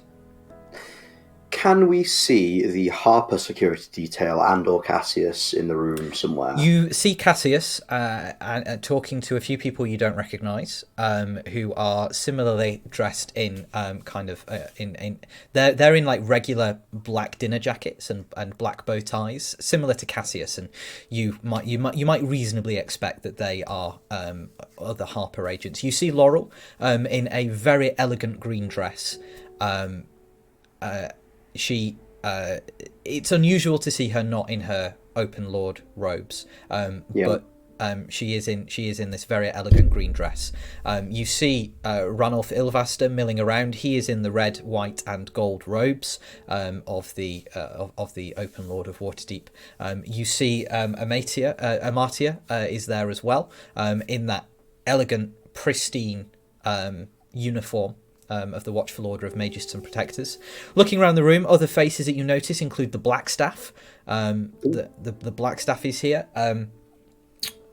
Some of the individual people that you know from around the city. So like the head of the guilds that you have business relationships with. They're all there. It does dawn on you that you have very few friends in Waterdeep. Could never work out why. What are you talking about? I have, like, the party, Ben, Piddlewick, Lyra. Your son does not count as a friend. Are you saying you wouldn't be friends with your children? No, Alec has already picked up a drink at this point. Yeah. It is very, very good champagne. Mm. It can't be Champagne. The Champagne region of France does not exist in Faerun. Oh. It is very, very good sparkling wine. It's very good champagne. It's one of the unexplored continents off in the east. The unexplored continent of Champagne. Yeah. No, we have wine from. Someone make a note of that law then. Well, surely it would be like the Champagne region of the Halfling Kingdom. Either way. Either way, it's the Champagne region you of the Underdark. I now remember why I stopped DMing. Sorry. Enforcing you to avenge Champagne law. Either way, the drinks are very nice, as indeed are the hors d'oeuvres that you can kind of like pick off a tray as they're brought past by waiters wearing white shirts, black waistcoats, and bow ties, and it seems to be a reasonably pleasant party. So, I've never been to a party before. What do you do at one other than drink? Drink, eat, make idle, chit chat. Right, I'm not very good at that last one. To be honest, with the lacking of functioning metabolism, the second one's always a risky play. Howl's going to sort of tentatively begin to drink some champagne, and Howl's going to point out the Blackstaff to Alec and say, "Wasn't the Blackstaff? Wasn't they the one who, you tried to speak to a while ago, and sent a letter to, and didn't they entirely ignore you, Alec?" I don't think that was the Blackstaff. Although I feel like the Blackstaff and I probably won't get on, given that the last time we interacted, I technically stole their robe of the Archmagi and gave it to a child from another dimension who then, shall we say, abdicated with it. Yeah. Crazy times. Alec finishes his first glass and picks up a second. Yeah, Alec is the only person in the world in possession of a robe of the Archmagi, which, strictly speaking, is only supposed to be the black staff. Yeah, I stole mine from 300 years ago. So, technically, it could be the same robe of the Archmagi, just passed down. Oh no, it probably would have been destroyed when it fell out of the sky. I feel like a conversation between Alec and the Black Staff would be extremely entertaining. And Hal says that out loud to Alec. Well, frankly, Hal, I don't think a conversation between me and any human or living person would be extremely entertaining. Maybe for observers, but Well, regardless. there's a part of me that wants to find some red wine and then go up and accidentally bump into Amatia so I could get a stain on her uniform. But I don't think that's the best way to start a professional relationship. Definitely not. We need to be friendly with them. Yes. At least for now. Okay. Which, speaking of, we are horrifically short on the friend list. Maybe we're taking this opportunity to reach out. Oh god, are you suggesting we network? A little bit, yeah. With who? Who could we possibly network with? I have no idea. Ranulf, for a start. Yeah. I don't think There'll talking be to your some employer people is there that have networking. something that we need. Which I don't know what we need, but Actually, one thing we do need is probably better PR. I mean, I imagine there are plenty of people in Waterdeep who may even hold us accountable for some of the chaos. Better guess. I'd hold us accountable. Exactly, so we need to make friends. Are there any sort of Waterdavian celebrities here, Dan? Like people who aren't necessarily politicians or anything like that, but are just well publicly Loved. viewed people, yeah. Make a wisdom insight check. Cool. Wisdom perception. Wisdom perception, gotcha. This is a good chance to find out what the general view of our cafe is as well. Yeah, I got a 9, Dan. Okay. Anyone else making this roll? Absolutely. I'm gonna use the fact that I have true sight to look around the room and see if there's any illusions. 23. Make a intelligence arcana check. Oh, yes. Yes. Because the thing is, you have true sight, so you see things how they actually are, but you don't see things how they present magically. Yes. 27. Okay. I'm going to head over towards Amartia, Uh-huh. but I'll let these play out first. So you do not see anything in the room that is the subject of a magical illusion. In terms of celebrities and people in the people in the party, you see several faces that you recognise from around the area. So, for example, you see the person who has taken over as the High Priest of Kazir in the Temple of Kazir in the town. You would see various different other religious leaders and guild traders. There are no sort of popular figures. There are a few actors that you recognise from the opera. Sort of the actors that were in that one production that told the story about essentially a man murdering his brother in order to get with his brother's then to be wife, but she also dies, and it's an abject tragedy. But that one play that you saw, there are a few actors there from that. There are no other adventurers, you notice, with that role.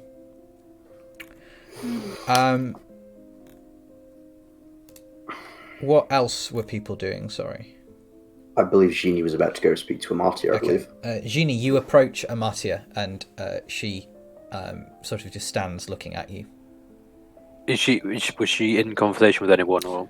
She just finished a conversation and was moving towards the dais when you interacted with her. Good evening. It's good to see you. Thank you. You were aware of the intention behind our invitation, no?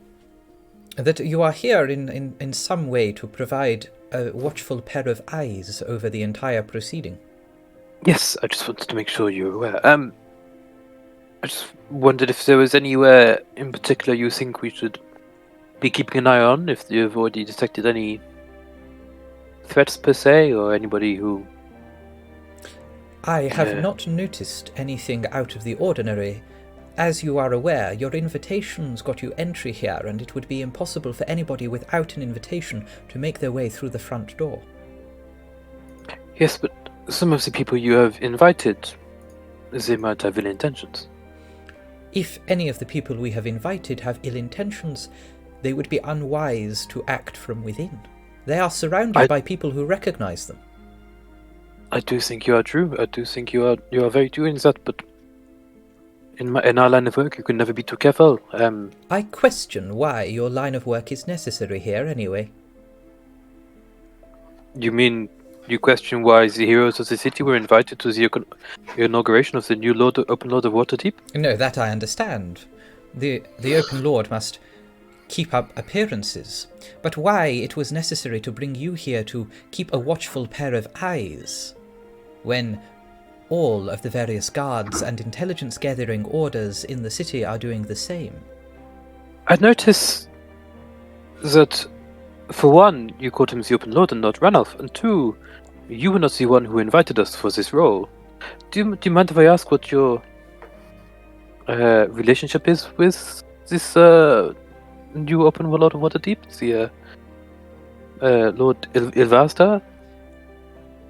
Lord Ranulph Ilvaster and I have known each other and worked closely for many years. Oh, they've banged. 100%. No doubt. That is quite interesting. It's just I've never heard of you before. Well, I was just curious to get to know you better, to be honest. Well, from what I can gather, it is your particular party's proclivity to not interact with the watchful order of magists and protectors, otherwise Mr. Victus would have been registered with us. In fact, one of the first things that I shall be ensuring that the Open Lord turns his attention to is the deregularity of unregistered wizards in the city, and ensure that all spellcasters, are appropriately registered and credited with the city. Are you a spellcaster yourself? Of course. What line of spellcasting do you take after? I am an evocation wizard. That is good to know from someone who definitely knows what they all mean. What is evocation? All spellcasters, only those who intend to stay in Waterdeep for a significant length of time. She may have different views. Well, she is wrong. What's evocation? Evocation is things like fireball. It's where you cause an effect that does something to other people. You evoke. Yes. Okay. That is quite the ability you have there. It's good to know. Hopefully you will not be needing it tonight, I dare ask. I would highly doubt it. If just because I have that sort of mind, is there anyone I should be looking out for who is a known protector, so that I do not assume that they are a threat by their actions? Normally these bodyguard types, they do not look like the general partygoer. Well, that has all been delegated to Cassius. Another mistake, if you ask me. Nah. What a bitch. Disrespect our boy? My boy?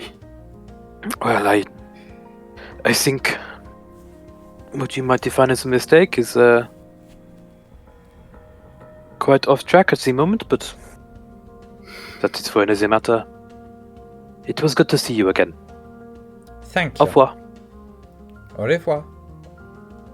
I will head over to Cassius and give our troop a side eye. Okay. Cassius says, well, that looked like an interesting conversation. She is not someone who I enjoyed to have a conversation with, I shall say. No, I can't expect that she would be. She is an incredibly powerful wizard, probably comparable to... And he makes sure that you're not in earshot when he says this to Alec. In terms of her abilities. But she focuses more on the politics of wizardry and the Watchful Order and its place in the city. I think she sees Ranulph's ascension as an opportunity. What do you know of their connections? They say they seem to have worked together for a number of years, but Well, all I can gather is that Ranulph Ilvaster made a sizable donation to the Watchful Order of Mages and Protectors some years ago, and Amartia Morden, Commander Morden, has been working with him since. that is interesting. Have you ever seen them without each other? It seems, in the 2 days I've seen them, they've always been together. I mean, it's only been 2 days, so what do I know? And you've only met them on 2 occasions. Well, yes, exactly. I understand that from your agreeably small sample size, a 100% correlation does look like causation, but I assure you, they aren't together all the time. That is good to know. They work as closely as... I mean, for a very long time, you never saw me in a room without Laurel. That is very true. The first time we interacted with him was in a room without Laurel.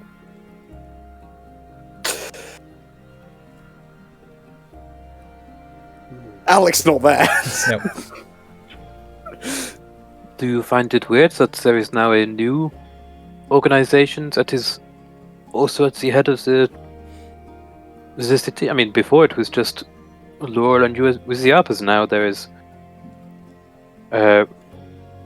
this new Lord Ilvaster, who is de facto head of the Harpers, and also the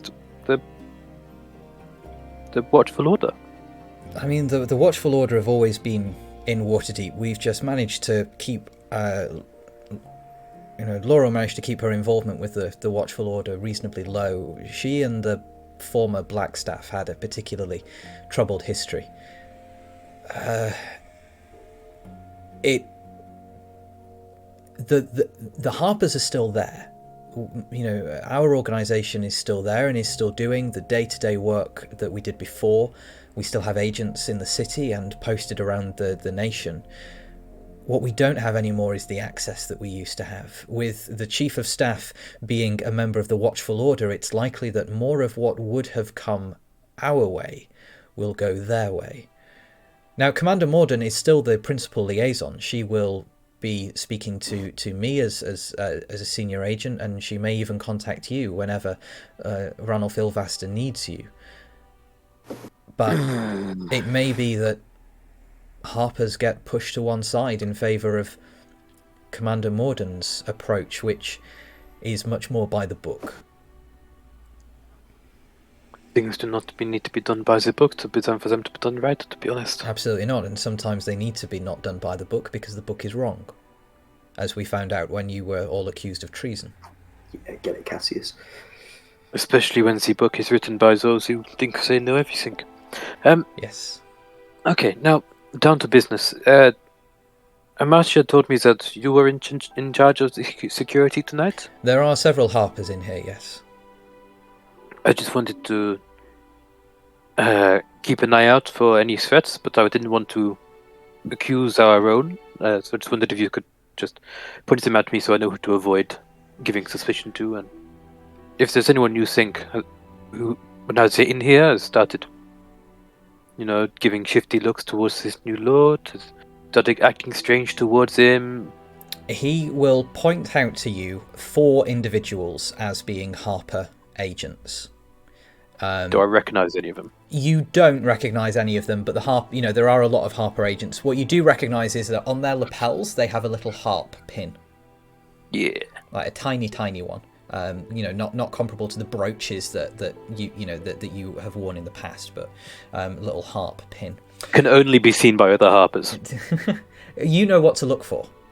Yeah. It is there. It's just you know what to look for. He says, to be honest, Génie, the only people I've seen giving strange looks to the new Open Lord are the four of you. Speaking of, how's Howl doing? Howl is like currently over the way, like looking around, seeing Cassius talking to Génie, feeling very uncomfortable about that, realizing that, oh god, there's this whole situation where this party might be under attack. What if it's by, Howl's uncle? And Howl starts thinking about the fact that Cassius is mad at him because he died a while ago, and Howl starts thinking about Crisis. And I think Howl's going to start nervously drinking a little more and more. Okay. I do not notice this as I mid conversation. It's like, well, he seems to be doing okay. He's wearing some new threads. I think he's seems to enjoy them. They do suit him. Yeah, he's doing well. I do not know. I to be honest, I do not pay that close attention as to emotions. I just try not to get involved in that sort of thing. Messes with your mind. What are Oriana and Alec doing? I'm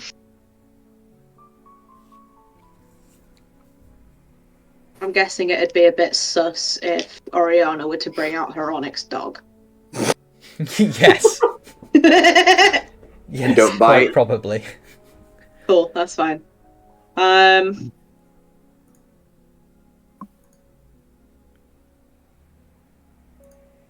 Oriana's probably just milling about, just surveying people, not in like a judgy manner, but also in a judgy manner. Okay. If anyone of like particular interest were to like stand out to her, she'd probably like mosey on over. She was just like light conversation, just getting to know people. So,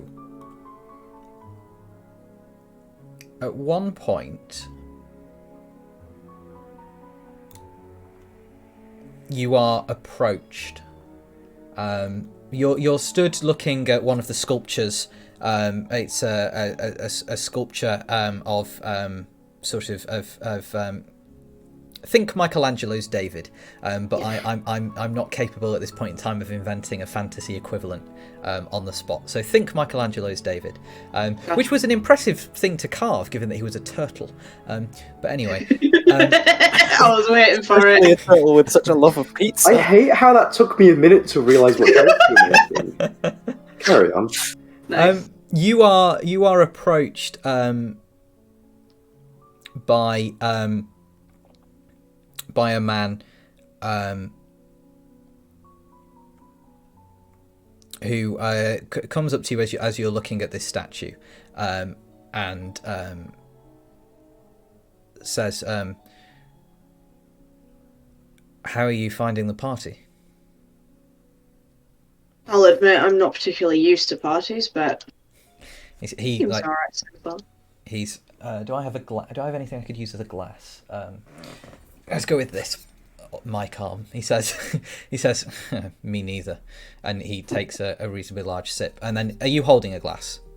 Yeah, Oriana's probably holding like a champagne flute that's like half empty already. He will hold his glass out to you as though to kind of clink glasses, and says, "To not enjoying parties."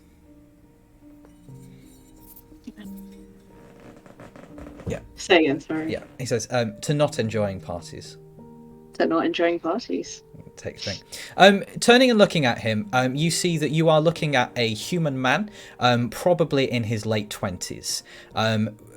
Reasonably attractive, very well dressed. You don't immediately recognize him, but you think you may have seen him somewhere before. Yeah. Oriana will just take a sip, just kind of like thoughtfully look at him before asking. I'm Oriana, by the way, and she'll like offer a free hand to shake. He says. I see. We're not using fake names then. We're quite well known at this point. He takes your hand, smiles at you, and says, "Sebastian." Pleasure. Sexy Sebastian. What do you do in Waterdeep? I'll admit I haven't been the most sociable. Oh, no, neither have I. I'm a beer brewer by trade. Not a bad profession. Not a bad. Make friends with this person. Yes. We need a new tap. Yeah, he says, my family have alternated between magic and beer brewing for many years, but I seem to have settled with brewing. Understandable. My family did magic for the most part, but never really had the knack for it myself. What brings you here? Well, I work at a café bar type shindig. I got invited here by the new Open Lord. Ah, yes. Couldn't say no to it. No, one can't say no to invitations from people like Lord Ilvaster. Well, I'm mostly in it for the free food, but you know. He says, you should really try the crab puffs. To keep my eye out for them. That single sentence about family is more than we've learned about Oriana's family through the years. That is true. That is very true. Yeah. Small talk at a party. None of us were there to hear it. Yeah, none of you heard it. So, what's Alec doing? Alec is feeling extremely uncomfortable. He keeps like looking over at the black stuff, thinking probably go and apologize about losing their robe of the Archmagi, and then thinking, no, when I apologize to people, it always goes badly. And then at that thought, downing another glass of wine. Okay. I'm gonna like flag over one of the waiters who looks like not too busy. Yep. So what's the pay like here? She says, we're being paid 20 gold pieces for the evening. Nice. And are you getting hazard pay? What do you mean? Well, obviously this is a meeting of the city's most important dignitaries and politicians and all that. So it's pretty dangerous. Like, I mean, if anyone attacks... You're going to encourage them to start a union. Top 10 scariest things to say to a waiter. She walks away. She just turns around and walks away. Well, there goes my... -1 friend to to ruin Alec. the evening by causing mass panic. But when you take another drink and you set your glass down and you set it down, you don't think you set it down, Alec, with that much force, but there is the sudden sound of shattering glass. You look and you're like, nope, wasn't me. As shards of glass rain down from above you, the skylight overhead has just exploded, and dropping down from the sky are 6 individuals clad in black leather armour, dropping down on what look like long pieces of silk rope. They land on a balcony and all draw 5 of them draw crossbows, aiming down, pointing at the crowd, while the 6th leaps off the top of the balcony and lands on the dais. Please don't be Zentarum. They are dressed in the black garb of the Zentarim. Mother. Yeah. The figure on the dais now steps forward, draws a sword and raises their crossbow, and in a muffled voice says, "Everyone, remain calm. Take off your jewelry, put it on the floor. We'll collect it and nobody has to get hurt. Understood?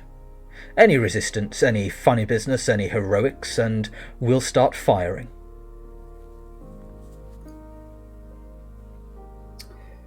Delightful. Can I I? would- How Sorry, close go am I to Génie at this point? You are sort of like probably half a ballroom away. Damn. Can I give a look between, first of all, at Cassius, Mhm. then at Amartya, and then Ranulph to see what they're all doing. Cassius has touched the pin on his suit jacket, which you know means that he's communicating telepathically with the other Harpers in the room. Amartya has been taken by surprise and is sort of like just standing there reasonably stunned. Ranulph has kind of like been stunned for a moment, and then he kind of shakes his head a bit, and he starts walking towards the dais. Okay. And you can hear him. He says, "Look, I don't know what it is you're doing here, but this is a private party and you weren't invited. So if you could kindly..."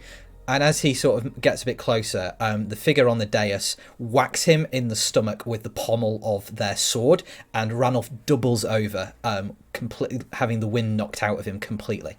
The Zentarim on the dais aims their crossbow at Ranulph's head and says, "I thought I said no heroics."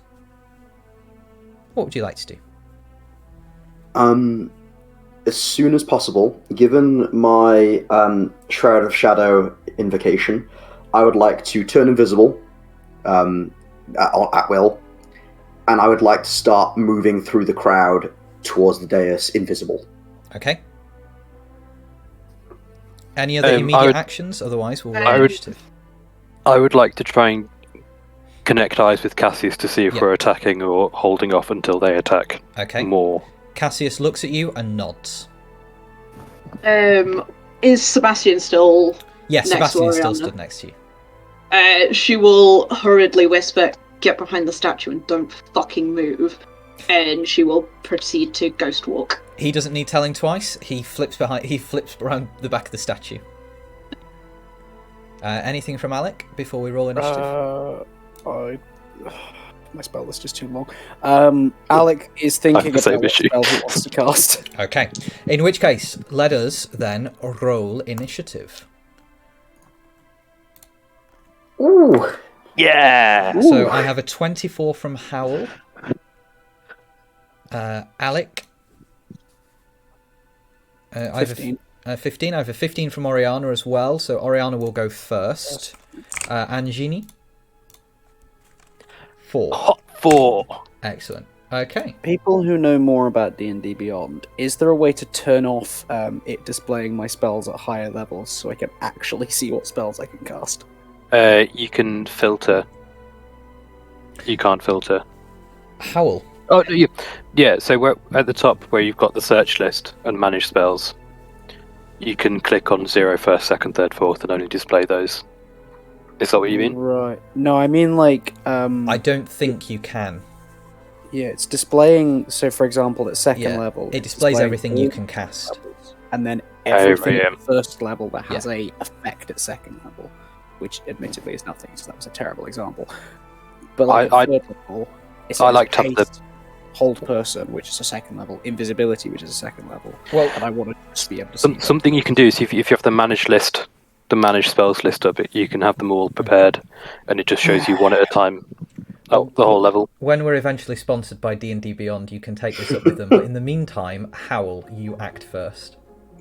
Okay, so I am invisible, weaving my way through the crowd. People Can I, have with- started to like take off necklaces and start taking rings Sure. off their fingers. Am I able, with my 30 feet of movement, to get sort of very, very, very close to Lord Ilvaster and the person pointing a crossbow at his head? Yes. Okay. Probably about 10 Is- feet away. Oh, isn't that good? Is Lord Ilvaster conscious, or is he just on the floor? He's just doubled over. He's not on the floor. He's still standing, but doubled over, winded. clutching his guts. Because he's had the wind knocked out of him. You see that there is a small trickle of blood coming from his mouth, which indicates that they might have done some actual damage to him. Okay. And I'm assuming that our telepathic bond is not currently up. Well, you didn't cast it before going in, so no. Cool. Right. Okay. I am going to swing, pull Gleipnir out of my chest, which I can do while invisible, I believe, and I'm going to swing it over the top of Lord Ilvaster's doubled over head, Yep. and towards the person pointing a crossbow at them. Non-lethally if possible, but I want to try and knock them well out of Lord Ilvaster's way. Okay, you may do that. You have advantage on this because they're not expecting this attack. Am I able to mark them with my Hexblade's Curse before I swing? Yes. Bonus action, cool. Yep. So, swing with advantage. That's a nat 20. Jeez. Okay. Spicy. First attack of the game in the new year. My first attack is a nat 20. What's that total? Just for people watching. Total in regards to the highest number. Yeah. Yeah. That's 32 So you can roll up to a 32. on my one of 3 attacks. Yeah. At the moment. I'm now remembering why I stopped DMing. I love the clarification of the 1 of 3 attacks. Yeah. Yeah. All right. Anyway, So crit damage for this is max damage dice plus more dice. So don't roll it on D&D Beyond because it will just automatically roll 2 lots. well, I can just roll as a flat roll, right? Yeah. Just normal. That rolled 2 lots anyway. I'm going to take the one that first came up, so that's going to be the 2. So that is 9 plus the D10, making that 19. Plus, I also then deal, because it's Hexblade's Curse. Yep. That's 24, plus another. Are you including the 19 in that? Yes. Okay. So it's 24. So taking 24 points of damage. There's more still because I have. Where is it? Life Drink, that's another 5, 29 the first attack. Okay, are you doubling all of this? If it's dice related. This is 29. This is just flat damage. This is 29 with the plus 10 because it's the highest. Yeah. Like we're doing, yeah. So 29 for that. I am, however, going to use Eldritch Smite, and knowing that it's a crit. Mm-hmm. So I need to burn a spell slot for that. And then Eldritch Smite, because it is a crit, is going to be... that's 1d8 plus spell level. For 1d8 for every spell level. It's 5th level, so that's 6d8 plus the maximum. Okay, well 6 times 8 is 48. So 48 plus this. For anyone watching who's never played D&D before, it doesn't always go like this unless you are Hal. So 48 Always plus assisted in 29. first turn. So Hang on. I'll do some. I've got my calculator ready. yeah. That's 77 damage on top of the 29 I Okay. just dealt. So All right. that is a total of 106 damage to this person. I did say non-lethally as possible. Okay. So if they just explode out of nowhere, I'm so sorry. You're using a scythe, which deals what kind of damage? It's slashing damage. So it can't Magical be slashing. it can't be non-lethal. Can you hear If me? he uses the back of it, So you deal Yeah, can I that. use the back of it? You deal 100 and 106. okay. You deal 106 points of damage to someone who had 78 hit points. Can I cut them clean in half? You cut them clean in half. I would like them to look down to Lord Ilvaster Yeah. and say, this is your uncle. "Oh my, wait, no, he'd have way more than that, surely. And if not, we can fix him." I'll look down to Lord Ilvaster and say, "I hope this gives you a better confidence in our services."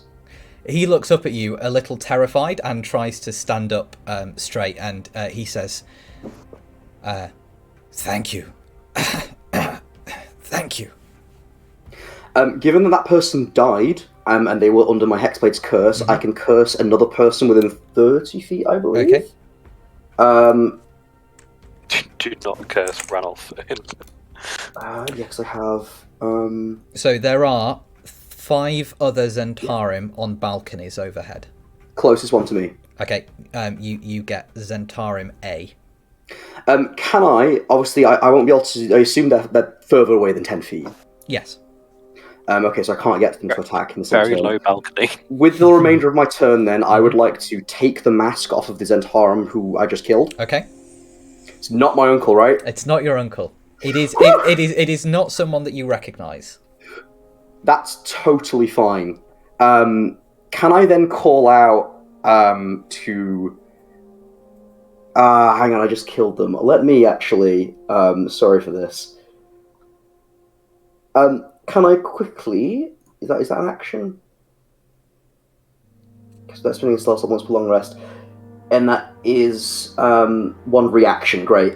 I'm going to use Soul Cage on this person. Oh, I don't have the materials. Forget it. No, it's fine. Okay. Cool. That's me. All right. How does Cassius feel after just seeing Hal swipes one in half? It is Cassius's turn, in fact. It's Cassius's turn with Oriana on deck. Cassius is going to cast a spell. Is going to cast. Cassius is going to cast. No, who'll do this? Turns to you, Génie, and says, "Can you see from here, or would you like to be up on the balcony?" The balcony would be good. Okay. He casts Dimension Door and takes you and he onto the balcony. You are about 10 feet away from one of the Zentarim. He appears right behind the Zentarim and will attack this particular Zentarim with his rapier, which he'll have as a sneak attack by virtue of this being a surprise. So that will hit, which was good because he rolled an 18 and a 1. So that hits, and he will deal some damage to that particular Zentarim. Whoops. Okay, that was Cassius has 3 attacks, so he makes his second attack, not at advantage. That will miss, and his third attack will hit, and he will deal some more damage. Okay, it's Oriana with Alec on deck. Cool. They're all up on the balconies, aren't they? They are, yes. Lovely. And you now have an ally within 5 feet of one of them. Yeah, but I don't have my bow. Oh, sorry. This is the problem. So, are they within 30 feet? There is a Zentarim within 30 feet of you, yes. Smashing. I'm going to face step behind them and attack them with my rapier. Okay.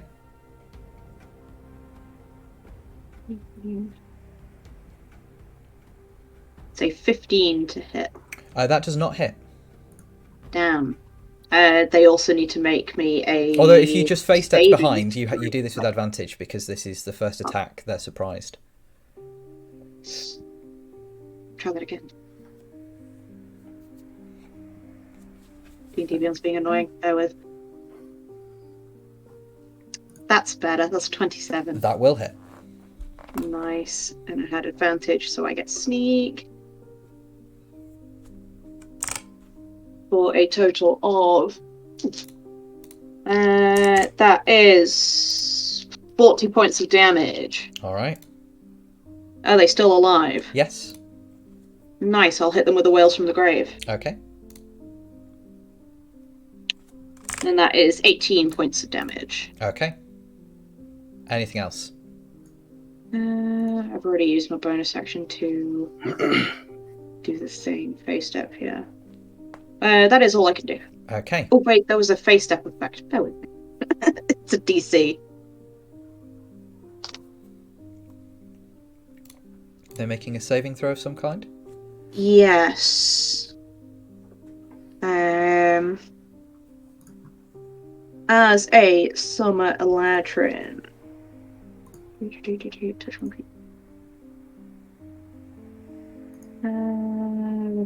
Fire damage equal to my charisma modifier.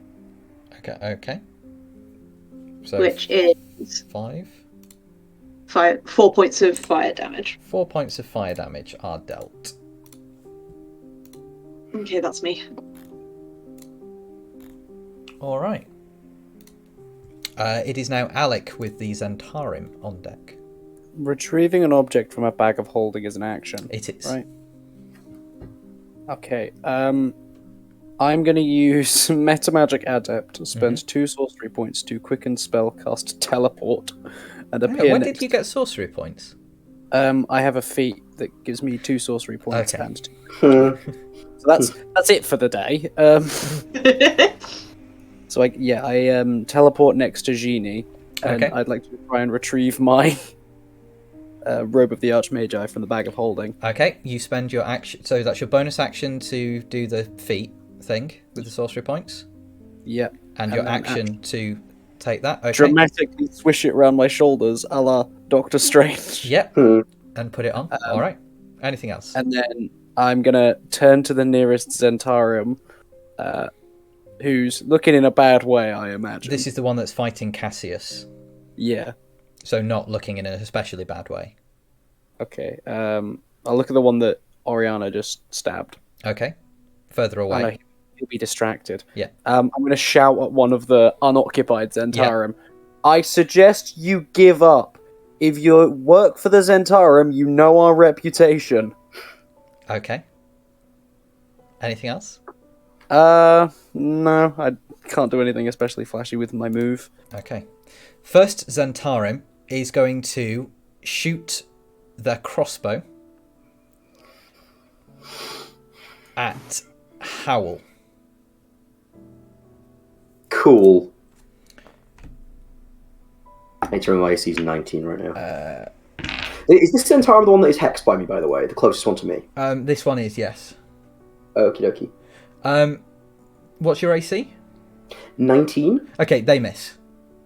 Cool. The second one, which is the one fighting Cassius, is going to make 3 attacks on Cassius. The first attack will hit. The second attack will miss. The third attack will hit. So Cassius is hit 3 times with a short sword. And is going to take 9, 13, 17, 21, 20... Oh, it's only hit by 2. So 9, 13, 17. So he's takes 17 points of damage from that one. Okay, Zentarim 3, which is the one that Oriana attacked, is going to attack Oriana. They have disadvantage because of Ghost Walk. Okie dokie. That one will miss. Second attack will miss. Third attack will miss. Your AC being 15, they didn't meet that at all. Yes. Fourth Zentarim will shoot their crossbow at Alec. So he has chosen death. That's a miss. And the final one will shoot their crossbow at Howl. 17 to hit. 19 to miss. Okay. So it's Génie with Howl on deck. Cool. I would like to place a spiritual weapon in the form of my old Warhammer behind one of these Zentarim not currently being attacked. Okay. And when I cast it, I can attack as part of the cast? I believe so, yes. Yes, yeah. Yes. What is that? Is that just a D20? It's a melee spell attack. So roll the dice and add your spell attack modifier. Which is okay, plus 9. 22. 22 to hit, that hits. And it's I'm just doing it at normal second level.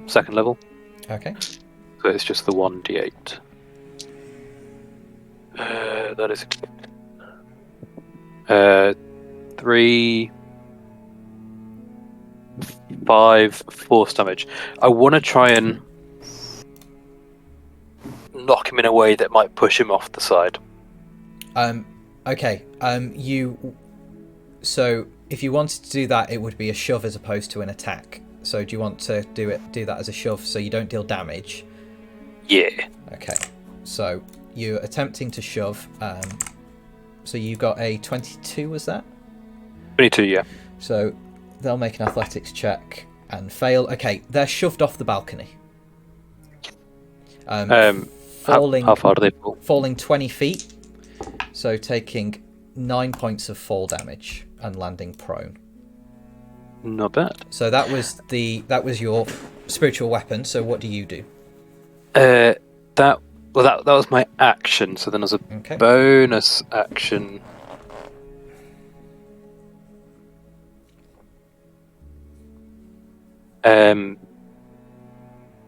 can I?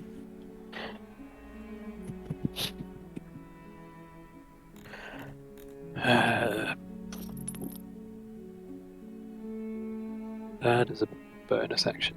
Still spends it. I'm gonna hold off Okay. my bonus action for now. All right. But I'm gonna move. Can I get to almost to another Zentarum without taking attack of opportunity from the one Yes, because I'm next to? you were 10 feet away from this particular Zentarum, so you're not Okay. in attack radius. I'm gonna go up as if to approach the second one, but not. Okay. I'm gonna let it hit them into my range rather than me enter theirs. Okay. We have Howl with Cassius on deck. Out of my invisibility now, I'm going to look across the ranks of the remaining Zentarum and making Hal's eyes do the glowy gold thing. Yep. I'm going to whip Gleipnir, my scythe, around and flick it out so all the blood off of their fallen, who I assume is their leader, Yep. flecks out, and then say, Just terrifying everyone in the party. Atmosphere. I will say, this is your final warning to surrender. I have no intention, nor do I take any joy, in cutting down your numbers, but I will remind you I only need one of you alive to question. Surrender now, and that can be more of you. Only one of you pointed a crossbow at the new Open Lord of Waterdeep's head. Make a charisma intimidation check. Cool. Wait. Which I have a plus 10 to, by the way. Just 14. They don't seem all that intimidated. That will be that feels to me like a bonus action. If you want it to be, that's totally fine by me. So what would you like your action to be? Cool. Hal will shrug and say, "Well, I tried to warn you." The one that I hexed. Yep. Can I get to them with my movement? Yes. Within 10 feet of them. I'm going to move towards them and start swinging. Okay. Cool. What is that? I can't see because the thing. That's a 16 to hit. That will hit. Cool. So that is going to deal. I have to remember it's plus 10 to whatever this is. 25 damage. Okay. Go on. I can swing again, but if you're going to say something. No, that's fine. Go on. Swinging again. That's a 19, which because they're my Hexblade target of my curse, that crits. All right. They're going to use Uncanny Dodge for this, just to let you know. So they will take half of everything total. Okay, cool. So I'm going to roll. This will obviously be plus the 10 that the full die would do. Yep. So that is 26, plus another 10 for my other modifiers from the curse. So that's 36 damage. Yep. I am going to Eldritch Smite them again as well.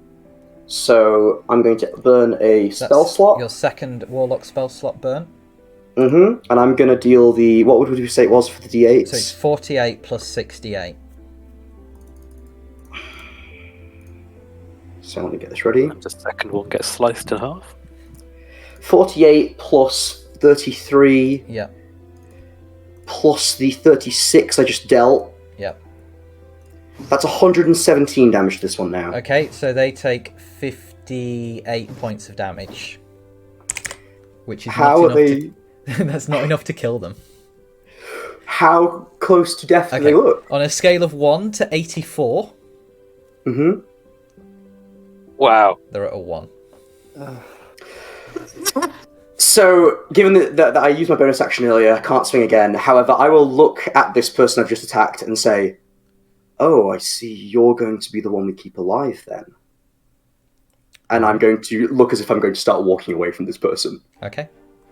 That's me. It's Cassius's turn with Oriana on deck. Cassius is going to keep swinging at this particular Zentarim. That will hit. That will miss. That will hit. So 2 hits. Wrong die. Cassius deals 10 plus another 5. Cassius deals 15 points of damage to that particular Zentarim. Now it's Oriana's turn with Alec on deck. Oh, I'm gonna... I don't have advantage on this hit. This is annoying. I don't have an ally within 5 feet either, so I can't get sneak either way. I should mention really quickly, by the way, Dan, the one I just smited, they are knocked prone by the effect of Eldritch Smite. Just, yeah. Does a spiritual weapon cast as an ally? No. Good to know. I'm still gonna go for a stab. Let's do this. That's a 15, that's not gonna Does hit. not hit. Sag. Anything I'll else? bonus action disengage, Okay. and because I am basically a ghost, I'm just gonna drop straight through the floor back to the statue.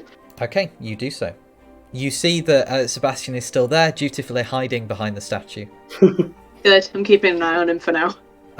Alec with the Zentarim on deck. Yes. You now have your From Robe what- of the Archmage. From what I've seen of these guys, do they look particularly agile? Yeah. Okay. In that case, I'm going to look at the guy who I shouted at to surrender. Really should have taken the deal, buddy. And I'll sort of wriggle my fingers, warming them up, point at him, and at 8th level, I'm going to cast Disintegrate. Yeah! Rolls to make him roll a 2. Alex back, baby! Okay. Yeah, you cast an 8th level Yeah, Disintegrate, which is, what, 12 d8? Now I actually figured out how to turn off these spells at higher level. It's under the manage section next to your character. I have to turn it back on because I need to. I think Disintegrate might be an additional 2 die per level as opposed to an additional 1. An additional 3, so it's an additional 6d8 because it's 10. I think it's 10. Yeah. No, 10d6 plus 40. I think is it. So it'd be an additional 6. So it's 16d6 plus 40. Okay. Does he have a plus 19 to dexterity saving throws? No, he has a plus 6 to dex saves, but he will. Given this is an effect he can see, he will use evasion, so he will only take half damage from this. Rogues, man. But this isn't an attack, so he can't halve it. Any further, 97 points total. so. So 97 points total, half to 45 plus 3. 3, plus 4 even. 49 points of damage. I love how in the Meet the Character's description it says that Oriana provides the bulk of the hero's threat. Don't think that's quite true. I think we're all quite scary when we choose to be. This group just walked in and pointed a crossbow at the open Lord of Waterdeep's head. We're going all out, it's fine. So that like once a day. So That's Alec, my- this is the first time in 6 months you've had opportunity to use a Disintegrate spell. You are absolutely thrilled that you've had the opportunity, that you would have done so much damage in that spell to actually disintegrate someone. You're very pissed off that they have evasion. Oh, now it's personal. Anything else? Well, I'm a wizard, so I don't get any fun bonus actions. Okay. I'm fine stood where I am, I think. Then it's the Zentarim's turn with Génie on deck. The Zentarim that has been facing down Howl, that is now that is now prone, will use half of his movement to stand up. Still 10 feet away from you. Don't leave my range. Don't do it. Still 10 feet away from you, and will take a step back. They've done fucked up and walked out of my range. I was going to look. Okay, question, Dan. Yeah. Given that I have, as a bonus action, I can choose to attack with my other end of my pole arm. Yeah. That is obviously, I believe, bludgeoning damage then. Mm-hmm. If I were to use my attack of opportunity, but specifically use the other end, like that, as the polearm master thing, could that be non-lethal? It could be, yes. Can I do that as You my can. attack of opportunity? Yes. Sweet. So that's going to be a 15 to hit. Does not hit. Okay, cool. Okay. He then points his crossbow at you and shoots it. At me. Yeah. Very brave for someone with 1 HP. What a mistake to make that. 23 to hit. That's going to hit. But foolish. Oh, actually, they are my cursed target still, however, so Yeah. I can use my armor of hexes. Okay. So I've already used my action. You take 6 points of piercing damage. Cool. Okay, and then Oh, how hurt are you looking? To that 6. 102 out of and he will then take that Zentarim will then take a few more steps back. This Zentarim, which is the one fighting Cassius, will attack Cassius. That's a hit. That's a hit. That's a miss. So Cassius is hit twice, taking 10 points of damage. Cassius is still looking okay, right? Not 10, sorry, 15 points damage. Yeah, Cassius looks fine. Cool. The third Zentarim, which is the one fighting Oriana, will attack Oriana. Oriana went through the floor. Oh, you went through the floor. So this one, Oriana, Genie's still up there. Oriana will turn and shoot their crossbow at Cassius. Given Cassius is within 5 feet of another one, they have sneak attack on this. That will hit Cassius. So Cassius takes the damage, which from the crossbow is slightly more. Okay, takes 5 points of piercing damage from the crossbow, and then takes several points of sneak attack damage. Takes 15 points of sneak attack damage. Okay, Cassius isn't looking as great now. Okay. This other one, which is the one that Génie knocked to the floor, I think. There was one I knocked to the floor. Yeah. Will. Oh no, this is the one that was hit with disintegrate. This one will shoot their crossbow at Alec in response. That will miss Alec. And then the one that got knocked to the floor will stand up and shoot their crossbow at Génie. You're not currently within reach of another one. So this isn't a sneak attack, and it will miss you. So it's now Génie's turn with Howl on deck. It rolled a 14. That's my AC. Oh, that is your AC. Okay, you take damage from this then. You take Génie without the armor. 5 points of piercing damage. And it's now Génie's turn with Howl on deck. Looking around. Yep. How are the party reacting? So most of them are now cowering on the floor or under the small tables that are there. Some have done what Sebastian is doing and are now behind columns and not paintings and statues. Do you recall at the start of this encounter, one of them shot a crossbow at Howl and it missed? Yeah. That crossbow bolt is sticking out of the body of a woman who is now dead on the floor. Oh, don't make that house! I should have taken the shot. Are we talking fully dead? Yeah. How far away are they? How far away? The other side of the ballroom, 60 feet. Okay. I don't suppose it's Amalia Castellanta by any sheer look. It's not Amalia Castellanta. Oh, is it the fucking Morden bitch? No, it's not her either. Damn. Okay. But all of these otherwise non-combatants are kind of sheltering in place or trying to make their way. Is it somewhere the waitress? not dangerous. If she's getting hazard to pay. It is not. It looks. She looks like she was a guest at the party. Okay. I'm going to doubled action dash. Yep. Towards the lady in peril. Yep. She's dead. I Yeah. can No, deal with she's a non-combatant. She doesn't get death saves. that. No, that's fine. I have spells that can do more than Oh yes, so you do. heal death saves. And I have the material for it as well. So I can only move 25 feet, so I'm not gonna get there this turn. Okay. Unless I somehow manage to move quicker, which I don't think I can, because I don't. Boots of Elfenclad, what do they do? I'm just stealthy. Yeah, that's fine. So I'm going to move as quick as I can towards the lady. Mm-hmm.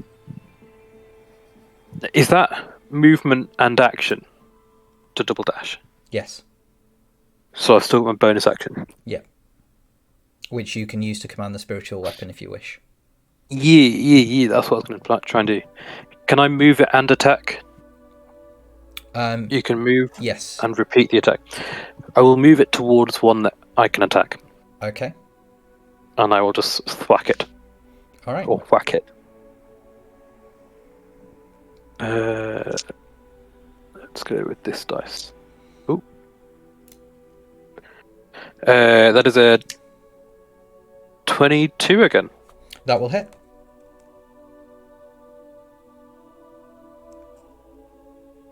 Oh, 3 damage though. Okay. All right. Howl with Cassius on deck. You said Cassius wasn't looking as good right Cassius now, right? is on 45 of 97 hit points. All right, Hal's going to make a beeline for Cassius. There is someone who's attacking Cassius, correct? Yes. Howl is going to sprint towards that person. Yep. And the moment I get within 10 feet of them, Yep. I'm going to go truly apeshit. Okay. If that's all right. Cool. First attack. 24 to hit. Hits. Dealing 24 damage. Okay. Swinging again. Yep. 22 to hit. Will hit. Dealing 26 damage. How would you like to kill them? Cool. I would like to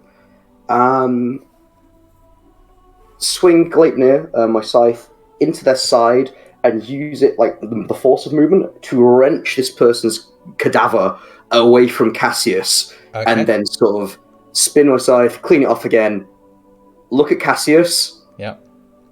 and then kind of like look away, all like, oh god, Yep. you know, and then yeah, that's me. You've still got a bit of movement left because you've probably got about. Okay. You could move 5 feet and have another Zentarum within 10 feet of you, and you still have your third attack. Well, my third attack would have to be the other end of my Yeah. Is that the one that's a bonus action? I'll tell you what. Can I get back to the one who has a Yes. 1 HP? Can I get back to them? Same thing again. I want to swing my other end at them. Okay. Non-lethal bludgeoning. I should deal 1 point of damage to them. So that is going to be a 17 to hit them. That will hit. You deal 1 Cool. point of non-lethal damage. Cool. They're unconscious. Okay. I will then just kind of point down to them and call out to the rest of it, like, this one's still alive. Leave them that way. Okay. That's me. Cassius is going to cast a spell. Is it a love spell? No, I was going to say he casts Cure Wounds, but he doesn't actually have Cure Wounds prepared. That seems like an oversight, but there we are. In which case, he is going to cast... None of those spells.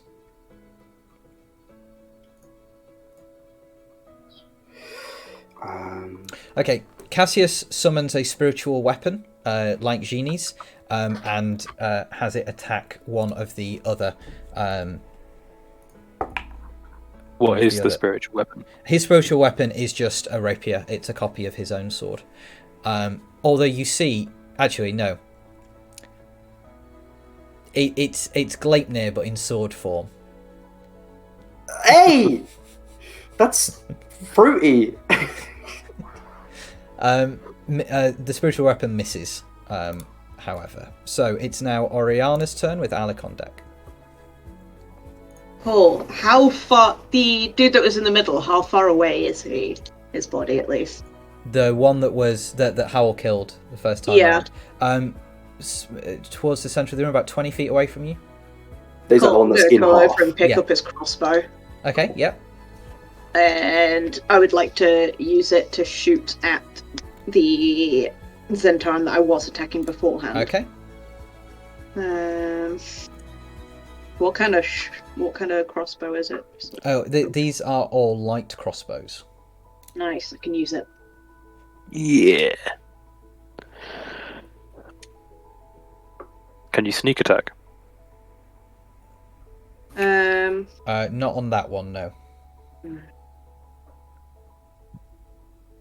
Unless you can give yourself advantage somehow. Bonus action hide. Okay. You are hidden. Yeah. Between two halves of a dead body. Yeah, okay. You have advantage on this attack roll. Nice. With sneak attack, roll to hit. Did roll it. 21. Hits.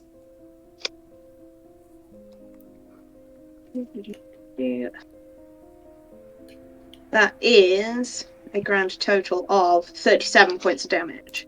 Okay. Is he still alive? No. Smashing. I want his soul. Do you need to be within a particular radius of people to capture their souls? 30 feet. 30 feet. Yes, you would just about be in reach of that. Nice. So you may capture that one's soul. There are now 2 Zentarim left and 1 unconscious. Cool. Alec on deck. Alec followed by Zentarim on deck. The one who survived to disintegrate. Is otherwise now dead. Okay. Who's left? There are 2 Zentarim left. The one that is near Génie, and one that is on the opposite balcony. Genie ran away, so it would be a spiritual weapon. Sorry, near the spirit. Yes. Okay, the one that's near the spiritual weapon. How's he looking? He's taken some damage. Well, they've Okay. taken some damage. How's the other one looking? They've taken less damage. That's the one that was prone on the floor in the main body of the hall. Okay, The one that I he's knocked down. closer Yeah. to regular crowd. Yes. So I'm going to attempt to disintegrate him as well. Okay. Do you wish to impose disadvantage on them? No, Not disadvantage. Sorry. Use your portent even. No, I Nope. won't. One bullet in your arsenal, and it's all you want to use. All I want to do is disintegrate people. Okay. Right. It's like Harry Potter with Expelliarmus. That one will make a dex save. DC 21. Okay, gets a nat 1, so that's an 8 total. So we'll evade this as well, though, so it takes half damage. But let's see what happens. He takes 74 halved to 37. Yep, 37 points of damage. Okay. Anything else? Would you all mind terribly just dying when I hit you? You say out loud. A few of the people in the crowd scream when you say that. No, you're supposed to go, yeah. We are the good guys. We are the good guys. This remaining Zentarim will turn their crossbow on Génie as Génie moves across the room. That's a 20 to hit Génie. No, yeah, the 14 hit, but the 20 misses. Just checking. That you take 7 points of piercing damage. The Zentarim that's stepping on a twig. The Zentarim that's just been disintegrated is going to, because you've just taught me something there, Tony, is going to use their bonus action to hide and then shoot their crossbow at Alec, granting advantage on the attack roll for sneak attack purposes. So that crits. Well. So you take 8 plus 4 is 12, so you take 12 plus 5, 17 points of piercing damage, non-magical piercing damage. So halved to 8. Yeah, followed by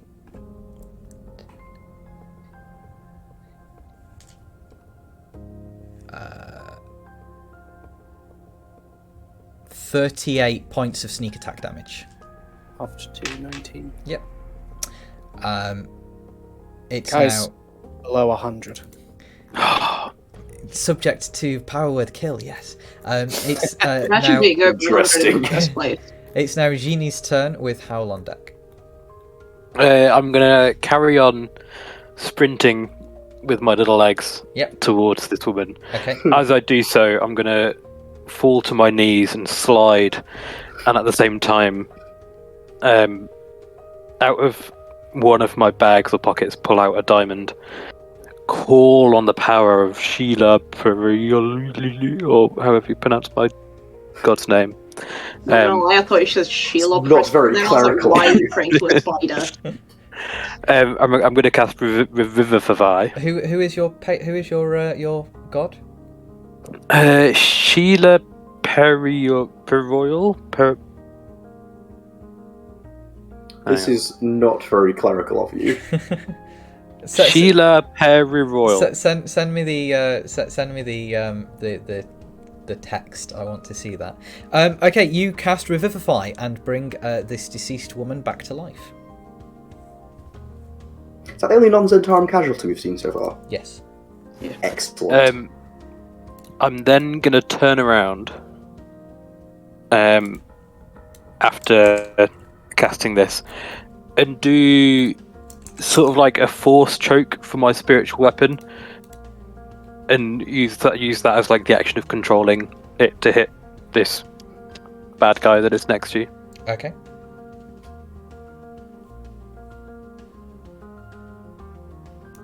Uh, 15 to hit. 15 does not hit. Never mind. I just revived a person. I'm good for my action. Ah, yes. So, Sheila Periroy is a halfling goddess of nature, song, dance, agriculture, and romantic love. Aww. There we go. Halfling god of getting down, getting funky.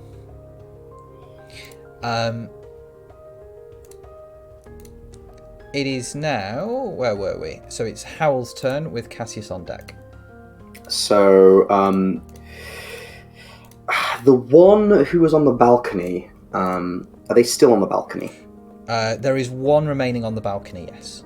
And these are the only Zentarum left. No, there are two Zentarum. One on the ground. One on the balcony. Okay. If I were to try and scale to the balcony, or get to the balcony, what's the easiest way of me doing that? Well, you ran up to where Cassius was, so you are on the balcony. Oh, cool. I'm going to go up to that Zentarum then. Yep. I'm just going to swing. Keep Okay, it go for it. Cool. That's a 14 to hit, it's a miss, I Does believe. not hit. Swinging again. 20 unnatural. Hits. Cool. Dealing 21 damage. Okay. That was my second swing, wasn't it? So I can now swing with the other end, which I'll do. 22 unnatural. Hits. Dealing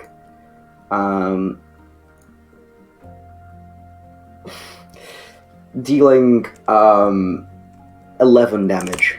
Okay. How are they looking? That one's still got another hit in him. Cool.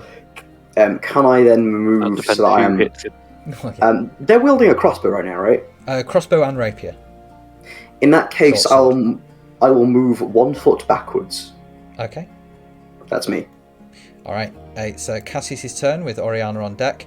Cassius will come up to the one that you've just attacked and will start swinging. First one is a miss. Second one hits. Third one is a miss as well. With that hit, deals 11 points of damage. Not enough to kill.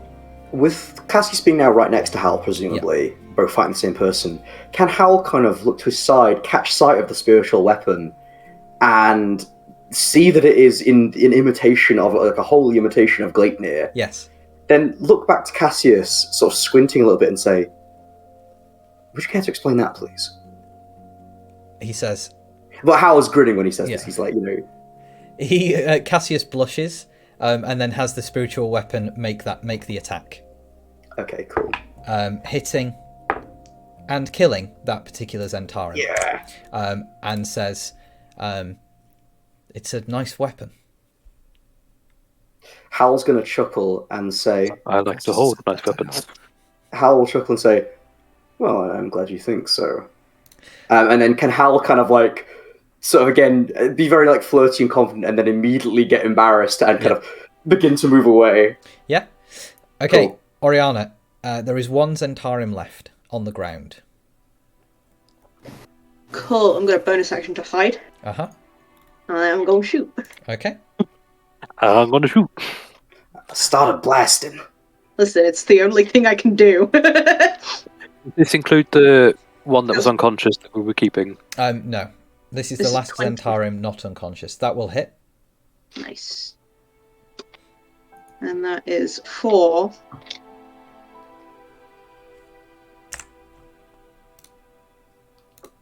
$41. Okay. You kill. Nice. Hey. So there is one Zentarum remaining. That is a Zentarum that Howl knocked unconscious. When we do it like that, do they roll death saves in effect? No, Or they're are they stable on 0 hit points. They're essentially just unconscious. So I don't need to heal them. No. Do they look like they're going to come around anytime soon? Probably in about an hour. Okay. I shout down to Ilvasta. So are we gonna like rearrange the party, or is this it?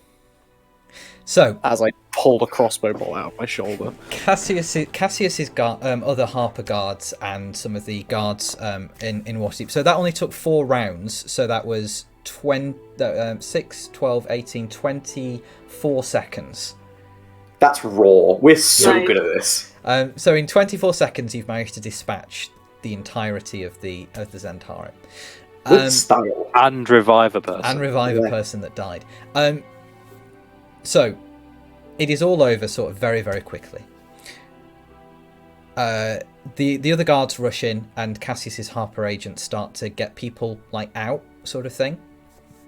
And after everyone has sort of been led out, and after sort of things have begun to calm down, you sort of like take a little bit of time just helping evacuate and making sure that everybody is safe.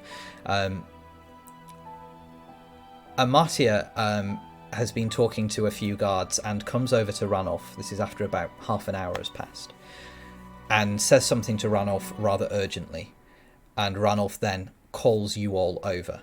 Comes over to you and says, "Oh, it seems that the party wasn't the... It seems that the attack on the party was only a diversion." He says, You may explain further if you wish. "It looks like the Zentarum took this opportunity to break into the museum proper and stole some rather priceless gems." What a shame.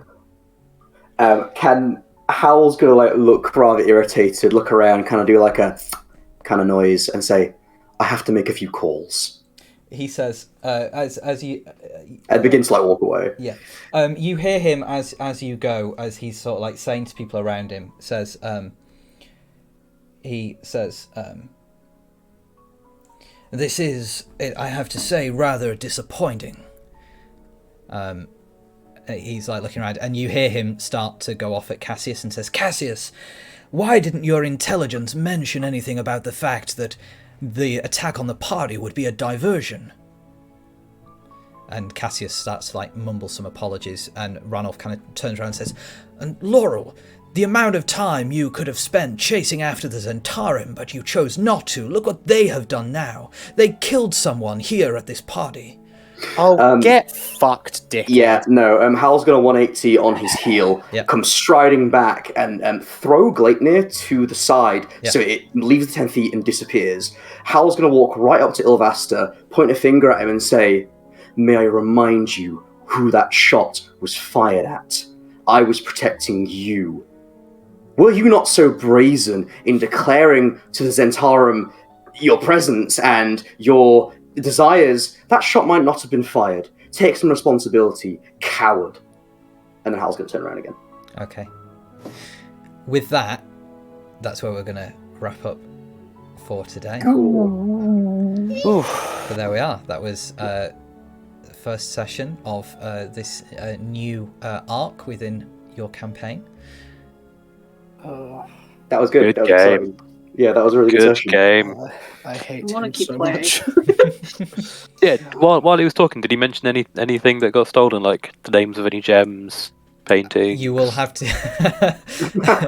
Yes, it seems. Can you It seems imagine? the priceless work, the fallen Azamar with the big sword by Van Trott, has been stolen.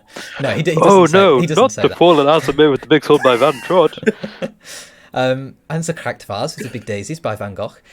Oh. Yeah. So you can interrogate him more next time, but he didn't mention the names of the priceless jewels. But there we are. That was the first episode of this new arc. As for when we will play again, that's something that we still need to arrange. You are probably wondering. Yeah, I certainly am. But we'll try and work out when we're playing next and communicate that around. Check the website when it's up. Yeah, but thank you, those of you who have been watching online. I, for a few moments, forgot you were there. My apologies. Yes, please do keep an eye on social media. You can see the links there, and the links are in the panels below. And keep an eye out on the website, and everything will be announced on there when we know how we're going to be playing again. And if you liked this, tell people about it. Tell people to keep an eye out for it. That would be very much appreciated. We are playing D&D, and we just want to share the fact that we are playing D&D and playing this incredibly fun game, and that I have the privilege of DMing for these incredibly fun people. If anybody doesn't get some of the inside jokes, I recommend watching LOLO. Yes. But that might make the stream less funny, so I also don't recommend this is the watching thing. If you think this stream has been funny, don't watch a low low, so that you continue to think that we're funny. If you don't think the stream has been funny, watch a low low so you can understand why it is funny, and then properly appreciate it. Or next time. even more, why it's not funny. And obviously, if there are any things that you wanted to read up about things we mentioned today, obviously, on the website again, Dan has very lovingly crafted a little description for every sort of NPC we've mentioned and such like that. So, And some of those will be changed because, of course, now Laurel is no longer the Open Lord of Waterdeep. It has to be said, Connor, when you said, I really hope the Zentarum aren't going to burst through a window and steal things. I was like, oh crap, did I leave my notes open? Well, because obviously now Hal has to take this poor guy that they have captured, this Zentarum, and go, okay, so I'm aware of your boss.